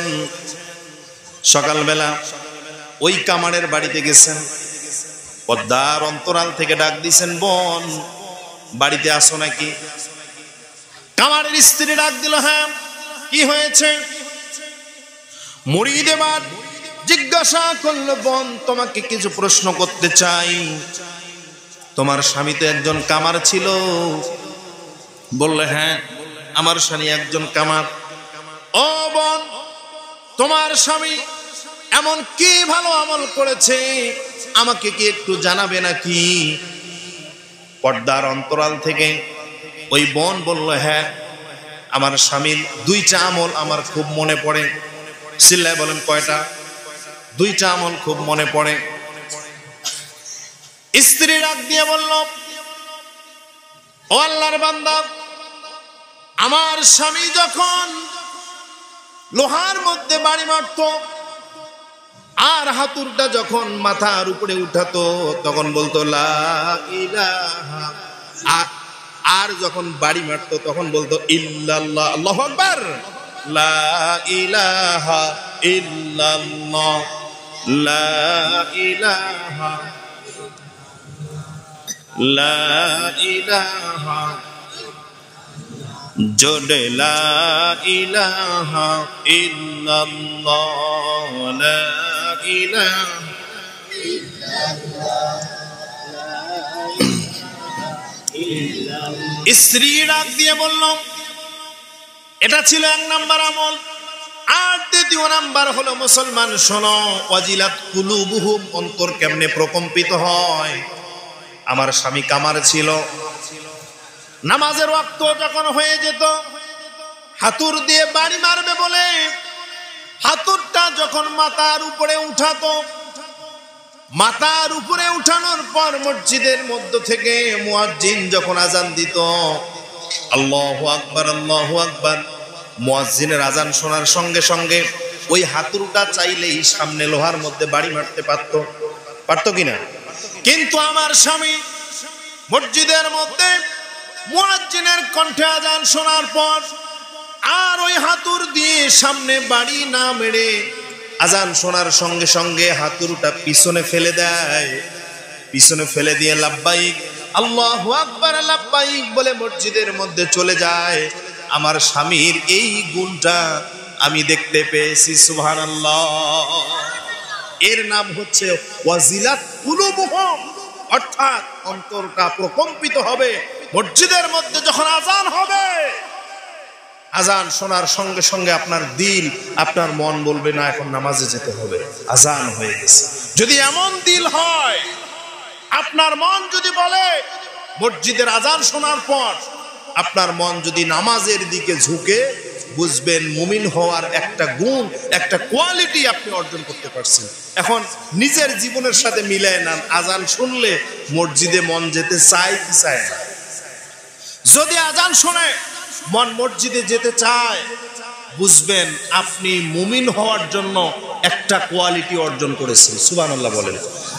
আর আজান শোনার পর যদি আপনার মন মসজিদের দিকে না টানে, সরাসরি কোরআন বলতেছে আপনি এখনো সফল হতে পারেন নাই। কথা বোঝা যায়? আপনারা কি ঘুমাই গেছেন নাকি? অবস্থা ফিরে এমন নয় তো যে ওই আমাদের ওইদিকে এক বক্তা, বুঝলেন, চোখ বন্ধ করে ওয়াজ করা শুরু করছে, তো চোখ খুলে দেখে আধা ঘন্টা 45 মিনিট বেচারা ওয়াজ করার পর চোখ খুলে দেখে খালি একজন মানুষ আছে, আর একজনও নাই। কয়জন আছে? তো বক্তা চিন্তা করলো যাক হেদায়েত হওয়ার জন্য একজনই যথেষ্ট। তো বললো যে যাক আমি আপনার উপর খুব খুশি, সবাই চলে গেছে আর আপনি বসে আছেন। বলতেছে হুজুর না, আপনি যেই মাইকটাতে কথা বলতেছেন আমি মাইকওয়ালা, আপনি ছাড়তেছেন না, এই জন্য আমিও যাচ্ছি না। অবস্থাটা এমন হবে না তো? আপনারা আছেন তো আমার সাথে? নারে তাকবীর! আসেন, আমার কথা কি বোঝা যায়? বুঝতেছেন? আমি ওয়াজ আজকে মুখস্থ করে বাড়িতে যেতে হবে। কি বলেন আপনারা? ওয়াজ বাড়িতে নিয়ে যেতে হবে। ঘটনা যেন এমন না হয় যে দাদা আর নাতি গেছে ওয়াজ শুনতে, বুঝলেন তো হুজুর ওয়াজ করছে, খবরদার হাঁটুর উপরে কাপড় উঠা যাবে। হাঁটুর উপরে কাপড় উঠলে কি হয়? কবিরা গুনাহ হয়। তো রাতে ওয়াজ শুনে দাদা নাতি যখন বাড়িতে যাচ্ছে, যাওয়ার সময় মাঝখানে ছিল একটা নদী, তো নাতি তো উঠছে দাদার ঘাড়ে, আর দাদা লুঙ্গি উঠাতে উঠাতে বিপদ সীমানার উপরে। তো ওই পারে যাওয়ার পর নাতি দাদাকে বলতেছে, দাদা এটা একটা কথা হইলো? আরে এই না হুজুর ওয়াজ করলো যে হাঁটুর উপরে কাপড় উঠা যাবে না। কয় যেখানে শুনছি ওয়াজ ওখানে রাখি এসছি, ওই ওজার বাড়ি নিয়ে যাইনি। অবস্থাটা এমন হবে না তো? ওয়াজ যা শুনবো বাড়ি পর্যন্ত যাবে তো ইনশাআল্লাহ? ইনশাআল্লাহ। আল্লাহ তাআলা কবুল করুক, বলি আমিন। আমার প্রিয় ভাইয়েরা, তাহলে মুমিন হওয়ার জন্য মিলাই নেবেন। আমি কাল্পনিক অবাস্তব কোনো কথা বলার জন্য আসিনি এত দূর থেকে। আমি এসেছি, কোরআন হচ্ছে আয়না। আমার আল্লাহ বলেছেন কোরআন আয়না। কোরআনের সাথে বান্দা তুমি তোমার জীবনের মিল খুঁজো। তোমার জীবন কি আসল না ভেজাল, এটা কোরআনের সাথে মিলাতে হবে। এছাড়া অন্য কোনো তন্ত্র মন্ত্র দিয়ে আপনার জীবনের ভুল আপনি ধরতে পারবেন না। কথা বলেন ঠিক না বেঠিক? এজন্য ভালো লাগলেও লাগতে পারে, অনেকের কাছে তিতা মনে হলেও হতে পারে, কিন্তু আমাকে আমার কথা বলতেই হবে। এক নাম্বার গুণ, অজিলাত কুলুবুহুম। আল্লাহর নাম শোনার সঙ্গে সঙ্গে যদি আপনার মন বলে যে হ্যাঁ আমার মসজিদে যাওয়া দরকার, বুঝবেন মুমিনের এক নাম্বার কোয়ালিটি আপনি অর্জন করতে পেরেছেন।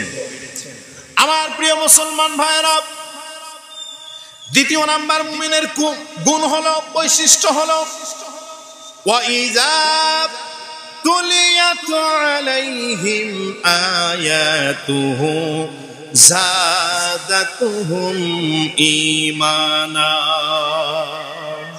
ঈমানের পথে অবিচল থেকে আমার মরণ যেন হয়। ঈমানের পথে অবিচল থেকে আমার মরণ যেন হয়। আল্লাহু আকবার। আমার প্রিয় মুসলমান ভাইরা, ওয়াইজা, এবং মুমিন হবে ওই ব্যক্তি, মুমিনের দ্বিতীয় নাম্বার বৈশিষ্ট্য হলো তুলিয়াত, যখন তেলাওয়াত করা হবে আয়াতুহু। আয়াত কিসের আয়াত? কোরআনের আয়াত। ওয়াইযা তুলিয়াত আলাইহিম আয়াতুহু, যখন কারো সামনে কোরআন বর্ণনা করা হবে, আয়াত তেলাওয়াত করা হবে। তেলাওয়াত মানে ব্যাখ্যা করা হবে, তেলাওয়াত মানে বুঝানো হবে, তেলাওয়াত মানে ওয়াজ মাহফিল হবে, তেলাওয়াত মানে কোরআনের মজমা হবে, তেলাওয়াত মানে কোরআনের আলোচনা হবে। যাদাতুহুম ঈমানা, এবার মিলায় নেন, খুব মারাত্মক বিষয়। মুমিন ওই ব্যক্তি হবে যেই ব্যক্তির ওয়াজ শুনতে ভালো লাগে, ওই ব্যক্তি মুমিন হওয়ার কোয়ালিটি অর্জন করেছে। এবার আসে, ওয়াজ যে সবাইকে ভালো লাগে বিষয়টা এমন নয়। ওয়াজ যেন না হয়, কোরআনের মাহফিল যেন না হয়, এরকম বিরোধিতা করার মতো মুসলমান আছে না নাই? একবারই সরাসরি কোরআন থেকে দলিল দিলাম, যারা কোরআনের মাহফিল করার বিরোধিতা করবে বুঝবেন ওর ইমানের মধ্যে ভেজাল আছে। কথা কার? চিল্লা বলেন, কথা কার? আল্লাহ তাআলা বলতেছেন যখন কোরআন তেলাওয়াত হবে তার শুনতে ভালো লাগবে না। এখানে কি শুধু আপনারাই এই কয়েক ঘর মানুষ, আর মানুষ নাই? সবার কাছে কি ভালো লাগে? সবার কাছে ভালো লাগে না। যদি আপনার কোরআন শুনতে ভালো লাগতেছে, যদি মনে হয় যে না ভালো লাগতেছে, বুঝবেন আপনার ভিতরে ঈমান আছে। মুমিন হওয়ার জন্য দ্বিতীয় নাম্বার কোয়ালিটি হলো কোরআন শুনতে ভালো লাগবে। সুবহানাল্লাহ বলেন। এখন এই কোরআন শুনতে কেন ভালো লাগবে? এই কোরআনে আছেটা কি এটা জানা দরকার, প্র্যাকটিক্যাল জানা দরকার। কথা বলেন ঠিক না বেঠিক? কেন? এই পৃথিবীতে ভেজালের কোনো শেষ নাই। বর্তমান সময়ে শুধু ভেজাল আর ভেজাল। ভেজাল এমন জায়গায় চলে গেছে, এক ব্যক্তি আত্মহত্যা করার জন্য, এক ব্যক্তি আত্মহত্যা করার জন্য, খেয়াল করবেন, একটা ব্রিজের উপর থেকে লাফ দিয়েছে নদীতে আত্মহত্যা করবে বলে। ও লাফ দিয়ে দেখে ওখানে পানি নেই, ওখানে চর ভেসে উঠছে। অর্থাৎ ভেজাল এমন কোন জায়গা নাই যেখানে ভেজাল নাই। কিন্তু শুধুমাত্র কেবলমাত্র নির্ভেজাল একটা গ্রন্থ, তার নাম কি? এর মধ্যে কোনো ভেজাল আছে? খুব আশ্চর্য হয়ে যাবেন। খুব সাম্প্রতিক সময়ে কানাডার গণিত বিদ্যা ও যুক্তিবিদ্যার একজন প্রফেসর, তিনি কোরআনের ভুল ধরার জন্য গবেষণা করলেন। অবশেষে উনি খুঁজে পেলেন পৃথিবীতে এমন কোন রাইটার নাই যার বইয়ের শুরুতে তিনি লেখেন না যে আমার কিতাব নির্ভেজাল। এটা কেউ লেখেন না, বরং এইভাবে লেখেন যে আমি যে বইটি লিখলাম এটার মধ্যে কোনো ভুল পরিলক্ষিত হলে আমাকে জানাবেন, সামনের বছরের সংস্করণে আমি তা প্রকাশ করব। কিন্তু শুধুমাত্র কেবলমাত্র এমন একটি গ্রন্থ, যেই গ্রন্থের শুরুতেই আল্লাহ রাব্বুল আলামিন বললেন যালিকাল কিতাবুল লা রাইবা ফীহি, এই কোরআনের মধ্যে কোনো ভেজাল। এখন এই কোরআন যে আল্লাহর কোরআন, এই কোরআন যে আল্লাহর পক্ষ থেকে নাজিলকৃত কিতাব, বুঝবেন কেমনে? বুঝার জন্য খুব সহজ একটি সমীকরণ, একটি সূত্র আপনাদেরকে ধরাই দিই, বুঝতে সহজ হবে যে কোরআন যে আল্লাহর কোরআন, এটা যে আল্লাহ নাজিল করছেন, বুঝতে সহজ হবে। আসেন আমার দিকে তাকান। আমাদের দেশে, আমাদের সমাজে মাঝে মধ্যে কিছু গান ভাইরাল হয়। আপনাদের এদিকে হয় না বুঝি? গান বোঝেন তো, সিনেমার গান ভাইরাল হয়। এমন ভাইরাল, চতুর্দিকে খালি ওই গানটাই বাজে। আমাদের ওখানেও হয় মাঝে মধ্যে কিছু গান। তো এক গান ভাইরাল হয়েছে, বন্ধু আর এক বন্ধুর কাছে এসে বলতেছে, বন্ধুরে তুমি কি শুনেছো একটা গান, সুন্দর চমৎকার একটা গান ভাইরাল হয়েছে? বলে যে হ্যাঁ শোনো। বন্ধুকে গানটা শোনালো, বন্ধু তো শুনে বললো হ্যাঁ খুব ভালো, মাশাআল্লাহ, খুবই শুনতে ভালো। পরের দিন আবার বন্ধু এসেছে বিকালবেলা, এসে বলতেছে বন্ধু ওই যে গান ভাইরাল হয়েছে, হ্যাঁ শোনো ভালো। কি বলেন? যেটা ভাইরাল সেটা তো ভালোই লাগে। দ্বিতীয় দিন আসছে, তৃতীয় দিন আবার আসছে, এসে বলতেছে বন্ধু খবর কি? বললো যে ভাইরাল। এবার একটু বন্ধু বলতেছে ঠিক আছে ভাইরাল ভালো, কিন্তু আচ্ছা শোনাও, যেহেতু আসছো বন্ধু মানুষ, না শুনলে আবার মন খারাপ করবে, শোনো। আচ্ছা চতুর্থ দিন যদি আবার আসে, আপনার কি মেজাজ ঠিক থাকবে? আরে বেটা ঠিক আছে ভাইরাল ভালো, কিন্তু এত ভালো ভালো না, এত ভালো ভালো না। একদিন, দুই দিন, 4 দিন, 5 দিন, 1 সপ্তাহ, পৃথিবীর যত বড় সিঙ্গার হোক না কেন, তোমার গান সর্বোচ্চ 1 মাস ভাইরাল হয়, 1 মাস ভালো চলে, এরপর নতুন আর একটা গান চলে আসে। কথা বলেন ঠিক না বেঠে? কিন্তু আমার মসজিদের মুয়াজ্জিন আমার মসজিদের ইমাম, আমার মসজিদের মুসল্লি যারা রয়েছেন, একটু নিজের বুকের মধ্যে হাত দিয়ে বলেন তো, 20 বছর 30 বছর ধরে নামাজ পড়েন, আমাদের ওদিকে ফজরের নামাজের সময় ইমাম সাহেব যখন নামাজ পড়ায় তখন বলে আলহামদুলিল্লাহি রাব্বিল আলামিন। আপনাদের এদিকেও কি ইমাম সাহেব ফজরের নামাজে আলহামদুলিল্লাহ পড়ে তো নাকি? বলেন, কথা বলে না? পড়ে। জোহরের নামাজে পড়ে নাকি? বলেন। আসরের নামাজেও পড়ে। মাগরিবের নামাজে যখন মুয়াজ্জিন আযান দেয়, আবার ইমাম সাহেব দাঁড়িয়ে বলে আলহামদুলিল্লাহি রাব্বিল আলামিন। ঠিক না বেছে? তো একটা ঘটনা মনে পড়ে গেল, বুঝতে সহজ হবে। এক মসজিদে ইমাম সাহেব মাগরিবের সময় আসেন নাই। মাঝে মধ্যে তো হয় এমনটা, ব্যস্ততার কারণে আসতে পারেন নাই। এখন নামাজ পড়াবে কে? আমাদের ওদিকের ঘটনা বলতেছে। তো মসজিদের সভাপতি, সেক্রেটারি, ক্যাশিয়ার সবাই উপস্থিত। তো সবাই মিলে বলতেছে, আপনি যেহেতু মসজিদের সভাপতি, তো ইমাম সাহেব যেহেতু আসে নাই, তো নামাজটা আপনি পড়ান। কয় না না না, আমি পড়াবো না, সেক্রেটারি বলো। সেক্রেটারি বলতেছে আমি পড়াতে পারবো না, ক্যাশিয়ারকে বলো। তো ক্যাশিয়ার বলতেছে হ্যাঁ, আমি জোহর আর আসর হলে পড়াতে পারতাম, কিন্তু মাগরিব তো এটা পড়াতে পারবো না। এটা আমাদের ওই দিকের ঘটনা। আপনাদের দিকে ঠিক আছে, মানে জোহর আসরে তো সূরা কেরাত জোরে বলতে হয় না, নাকি বলেন? যে আসর হইলে, জোহর হইলে আমি পারতাম, কিন্তু মাগরিব পারবো না। কথায় কথা মনে পড়ে গেল, মুসলমান আমাদের অধপতনের জন্য আমরাই দায়ী। মাগরিবের সময় মুয়াজ্জিন আযান দেওয়ার পর ইমাম সাহেব আবার কেরাত শুরু করলেন, আলহামদুলিল্লাহি রাব্বিল আলামিন। এশার আযান হয়ে গেল, মসজিদের মধ্যে ইমাম সাহেব চলে এসেছেন। ইমাম সাহেব আবার শুরু করলেন, আলহামদুলিল্লাহি রাব্বিল আলামিন। কথা বলেন, ঠিক না বেছে? আল্লাহু আকবার বলেন। যারা 20 বছর 30 বছর ধরে আযান দেন মসজিদে, মুয়াজ্জিন সাহেব, ইমাম যারা নামাজ পড়েন, মুসল্লি যারা নামাজ পড়েন, হাফেজ সাহেব পাশে আছেন, মুহতামিম সাহেব আছেন, বুকের মধ্যে হাত দিয়ে বলতে পারবেন 20 বছর 30 বছর 50 বছর ধরে সূরা ফাতিহা শোনেন, একটা বারের জন্য সূরা ফাতিহা বিরক্ত লেগেছে?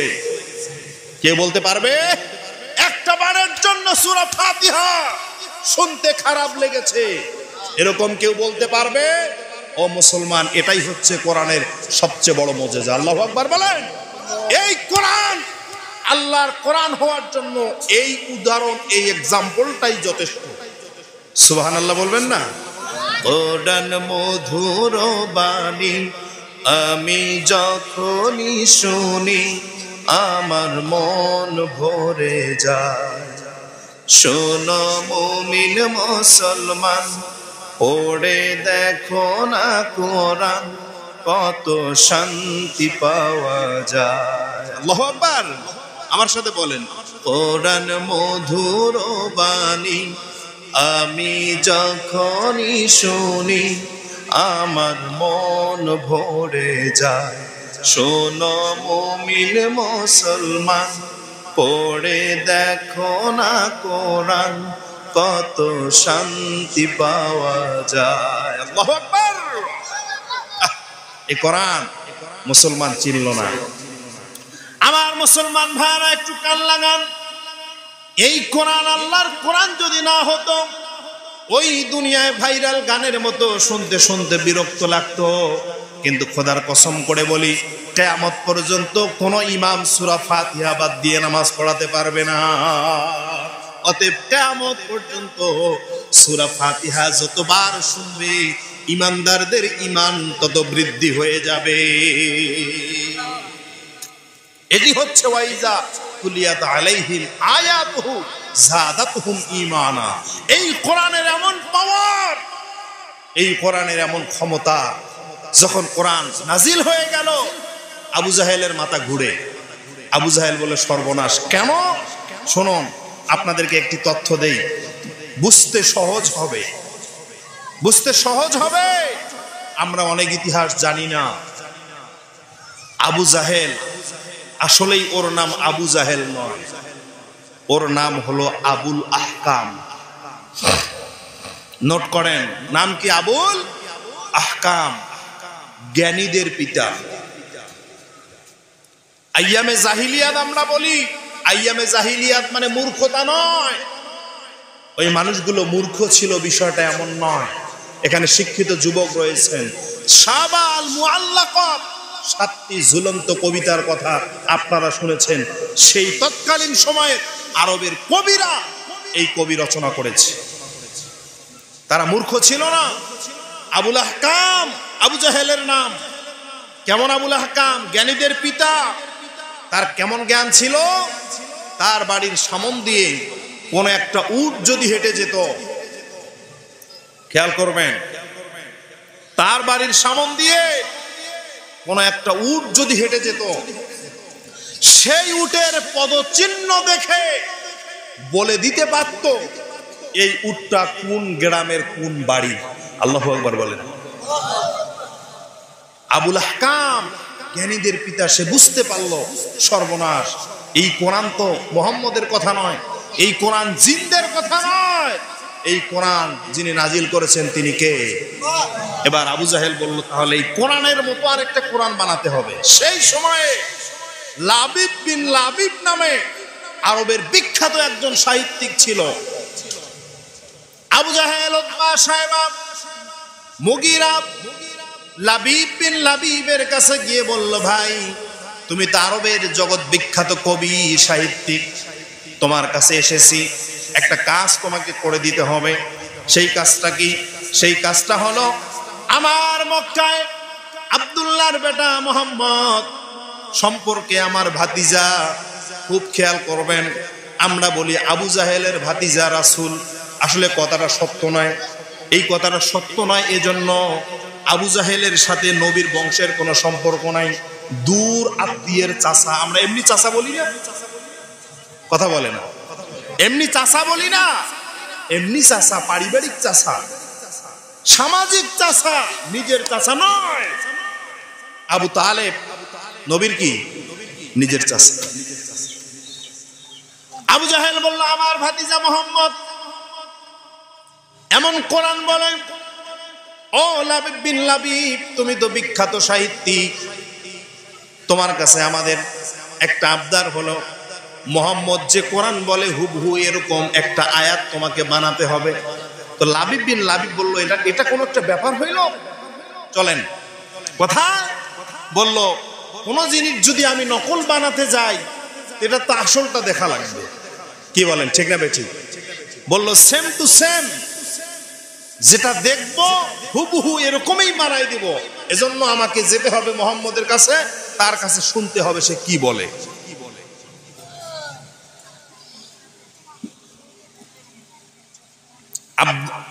আবু জাহেল, উতবা, সাইবা, মুগিরা সহ লাবিব বিন লাবিব এসেছে রাসূল সাল্লাল্লাহু আলাইহি সাল্লামের কাছে। এসে বলতেছে, মুহাম্মদ তোমার কাছে এসেছি, কোরআন বলো। নবীজি তো প্রস্তুত কোরআন বলার জন্য, কেন নবীর কাজই হলো কি?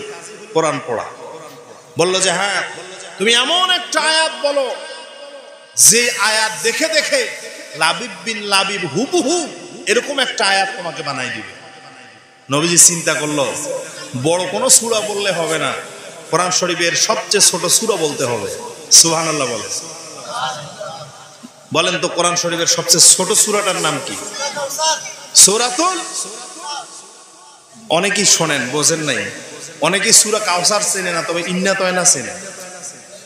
বলেন, বুঝেন নাই? একজনকে বলতেছি, বাবা সূরা ইখলাস মুখস্থ আছে, বলতেছে না বাবা সূরা ইখলাস মুখস্থ নাই, তবে কুলহু সূরাটা পাও। মানে কুলহু সূরার নাম যে সূরা ইখলাস, এটাও মুসলমান জানে না। আমাদের বাংলাদেশের এক লোক গেছে সৌদি আরবে, 10 বছর থাকছে। কয় বছর? 10 বছর থেকে বাংলাদেশে এসে গল্প করে যে যাক, সৌদি আরবে সব আরবি, শুধু আজানটা বাংলা দিয়ে দেয়। বোঝেন নাই মনে হয়? সৌদি আরবে সব খালি আজানটা কি বাংলা দিয়ে দেয়। ওই বাংলাদেশে শুনছে আল্লাহু আকবার মনে করছে এটা বাংলা এমন হয়ে যায়। আমাদের অবস্থাটা এত খারাপ। আল্লাহু আকবার। আমার প্রিয় মুসলমান ভাইয়েরা, কোরআনুল কারীমের ক্ষুদ্রতম সূরা, সূরাটার নাম হলো সূরাতুল কাউসার। বিশ্ব নবীজি তেলাওয়াত করলেন ইন্না, মুখস্থ আছেন আপনাদের? আমার সাথে পড়েন ইন্না আ'তাইনাকাল কাউসার ফাসাল্লি লিরাব্বিকা ওয়ানহার ইন্না শানিআকা হুয়াল আবতার। আল্লাহু আকবার। আমার নবী বিশ্ব নবীজি তেলাওয়াত করার সঙ্গে সঙ্গে লাবিব বিন লাবিব নবীজির জবান থেকে সূরা কাউসার শুনলেন, আর সূরা কাউসার শোনার সঙ্গে সঙ্গে পড়ে নিলেন লা ইলাহা ইল্লাল্লাহু মুহাম্মাদুর রাসূল। আবু জাহেল তো আশ্চর্য হয়ে গেছে। এই বেটা, তোমাকে আনলাম কোন কাজে আর তুমি করলে কি? লাবিব বিন লাবিব ডাক দিয়ে বলল, নেতা, ও মক্কার নেতা আবু জাহেল, আমি এতদিন শুনেছি কিন্তু নিজের কর্ণকুহুরে কখনো শুনিনি। আজকে শোনার পর বুঝতে পারলাম এই কোরআন কোন জিনের কথা নয়, এই কোরআন কোন গণকের কথা নয়, এই কোরআন কোন কবির কবিতা নয়, বরং এই কোরআন যিনি নাজিল করেছেন তিনি হলেন আল্লাহ। এজন্য কোরআন শোনার সঙ্গে সঙ্গে আমি বুঝতে পেরেছি এটি স্বাভাবিক কোনো কিতাব নয়, এটি যিনি নাজিল করেছেন তিনি কে। এজন্য আমি কালিমা পড়ে মুসলমান হয়ে গেছি। সুবহান। এই কোরআন তাহলে ওয়াইজা তুলিয়াত আলাইহিম আয়াতুহু যাদাতুহুম ঈমানা, এই কোরআন শুনলে কি হবে? ঈমান বৃদ্ধি হয়। এবার আসেন আমার মুসলমান ভাইরা, ওয়াজ মুখস্থ করবেন। এক নাম্বার মুমিনের কোয়ালিটি হলো আল্লাহর নাম শোনার সঙ্গে সঙ্গে অন্তরটা প্রকম্পিত হবে। আর দ্বিতীয় নাম্বার হলো কোরআন শুনতে ভালো লাগবে, ওয়াজ শুনতে ভালো লাগবে, কেউ উঠবে না। যদি কেউ উঠে যায় বুঝবেন কোরআন শুনতে ওর খারাপ লাগতেছে। কি বলেন আপনারা? এজন্য দ্বিতীয় নাম্বার কোয়ালিটি কোরআন শুনতে ভালো লাগবে। মুমিনের তৃতীয় নাম্বার বৈশিষ্ট্য, তৃতীয় নাম্বার কোয়ালিটি হলো ওয়ালা রাব্বিহিম ইয়াতাওয়াক্কালুন।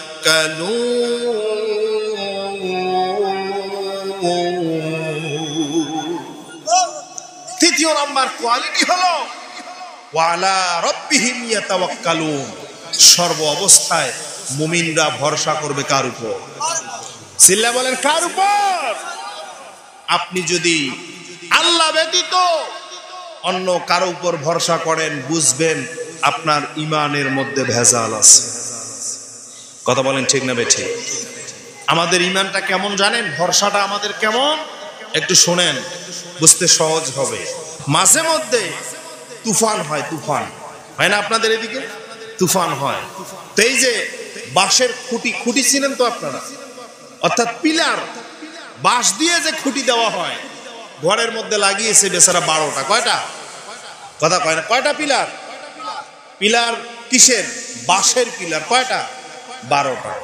তো প্রচন্ড বেগে ঝড় উঠেছে, এখন ঘর খুব নড়ে পড়ে অবস্থা, ছেলে মেয়ে স্ত্রী সবাই মিলে সব পিলারের কাছে দাঁড়িয়েছে আর বলতেছে আল্লাহ বাঁচাও।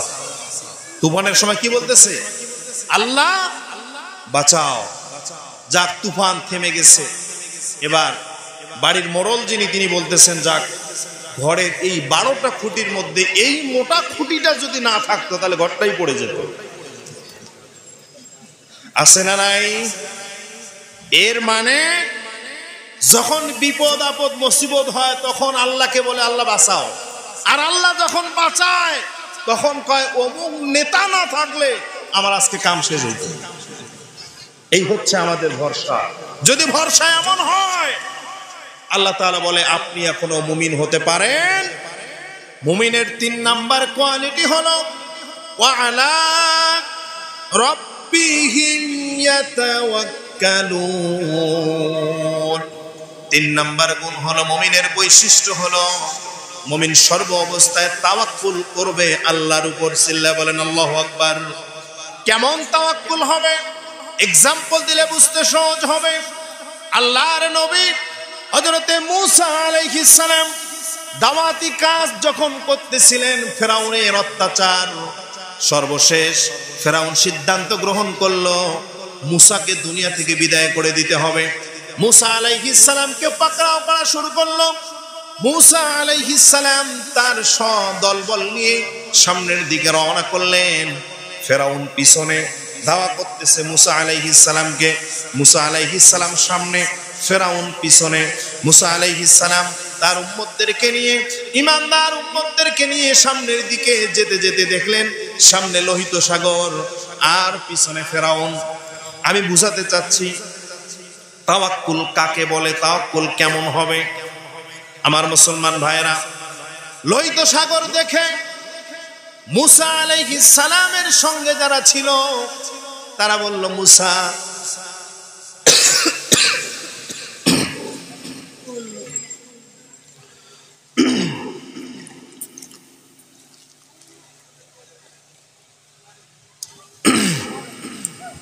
ও আল্লাহর নবী মূসা, আমরা তো ধরা পড়ে গেলাম।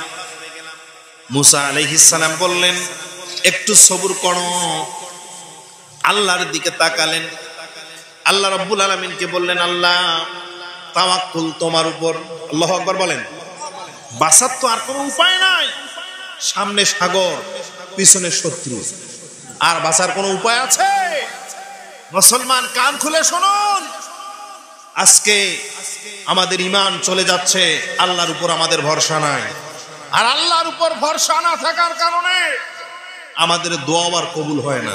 আল্লাহ কয়, তুই যার উপর ভরসা করিস তার কাছে চা। কথা বলেন ঠিক না বেঠে? মূসা আলাইহিস সালাম হাতের মধ্যে একটা লাঠি ছিল। লাঠি, মূসা আলাইহিস সালামের হাতে কি ছিল? লাঠি ছিল। এই লাঠি সাধারণ কোনো লাঠি নয়। আর মূসা আলাইহিস সালাম কিন্তু অনেকটা রাগীও ছিল, খুব রাগী নবী ছিল। এমন রাগ ছিল, এরকম পাগড়ি পরতো, বুঝলেন, মাথার মধ্যে পাগড়ি পরতো। আর যখন রাগ হইতো চোখগুলো লাল টকটকা হতো, আর মাথার চুলগুলো পাগড়ি থেকে ভেদ করে সামনে বের হয়ে যেত। এত রাগী নবী ছিল। আল্লাহু আকবার বলেন। তো সেই মূসা আলাইহিস সালাম এত রাগী নবী। কেমন রাগী? মূসা আলাইহিস সালাম যে রাগী নবী এটা আল্লাহও জানে। কে জানে? আল্লাহ জানে। চতুর্দিকে বুঝতে সহজ হবে, একটু কান লাগান। আমি যে কথাগুলোই বলবো এই কথাগুলোর মধ্যে শিক্ষা আছে না নাই? দুনিয়া এবং আখিরাতে কল্যাণের জন্য শিক্ষা আছে না নাই? এবার আসেন, চতুর্দিকে শত্রু, মূসা আলাইহিস সালাম বসে আছেন। তাওয়াক্কুল কেমন হবে বুঝাচ্ছি, একটু খেয়াল করেন। মূসা আলাইহিস সালাম বসে আছেন, এমন সময় এক ব্যক্তি এসে বলতেছে, মূসা আমি তোমার জান কবজ করার জন্য আসছি, মানুষের রূপ ধারণ করে। তো মূসা আলাইহিস সালাম চিন্তা করলেন, চতুর্দিকে এত শত্রু, আমাকে মারার জন্য পাগল, উনি বসে আছেন, আর এমন সময় যদি আপনাকে কেউ এসে বলে যে আপনার জান নেওয়ার জন্য আসছে, মেজাজ ঠিক থাকবে? মূসা আলাইহিস সালাম শরীরের যত শক্তি ছিল একবারে হাত মুখ করে দিছে একটা বক্সিং চোখের মধ্যে। আসলে মানুষের রূপ ধরে যিনি আসছিলেন তিনি ছিলেন আজরাইল। আল্লাহু আকবার বলেন। তিনি কে ছিলেন? তো আজরাইল আসছে মানুষের রূপ ধারণ করে। তো মূসা আলাইহিস সালাম তো তার শরীরের যত শক্তি ছিল সব দিয়ে মারছে একটা বক্সিং। বক্সিং খাওয়ার পর আজরাইলের চোখ শেষ, অর্থাৎ জান নিতে এসে নিজের জান যায় যায় অবস্থা। দৌড় আল্লাহর কাছে, আল্লাহর কাছে গিয়ে বলে, আল্লাহ তুমি কার কাছে পাঠাইছো? জান নিতে পাঠাইছো না জান দিতে পাঠাইছো?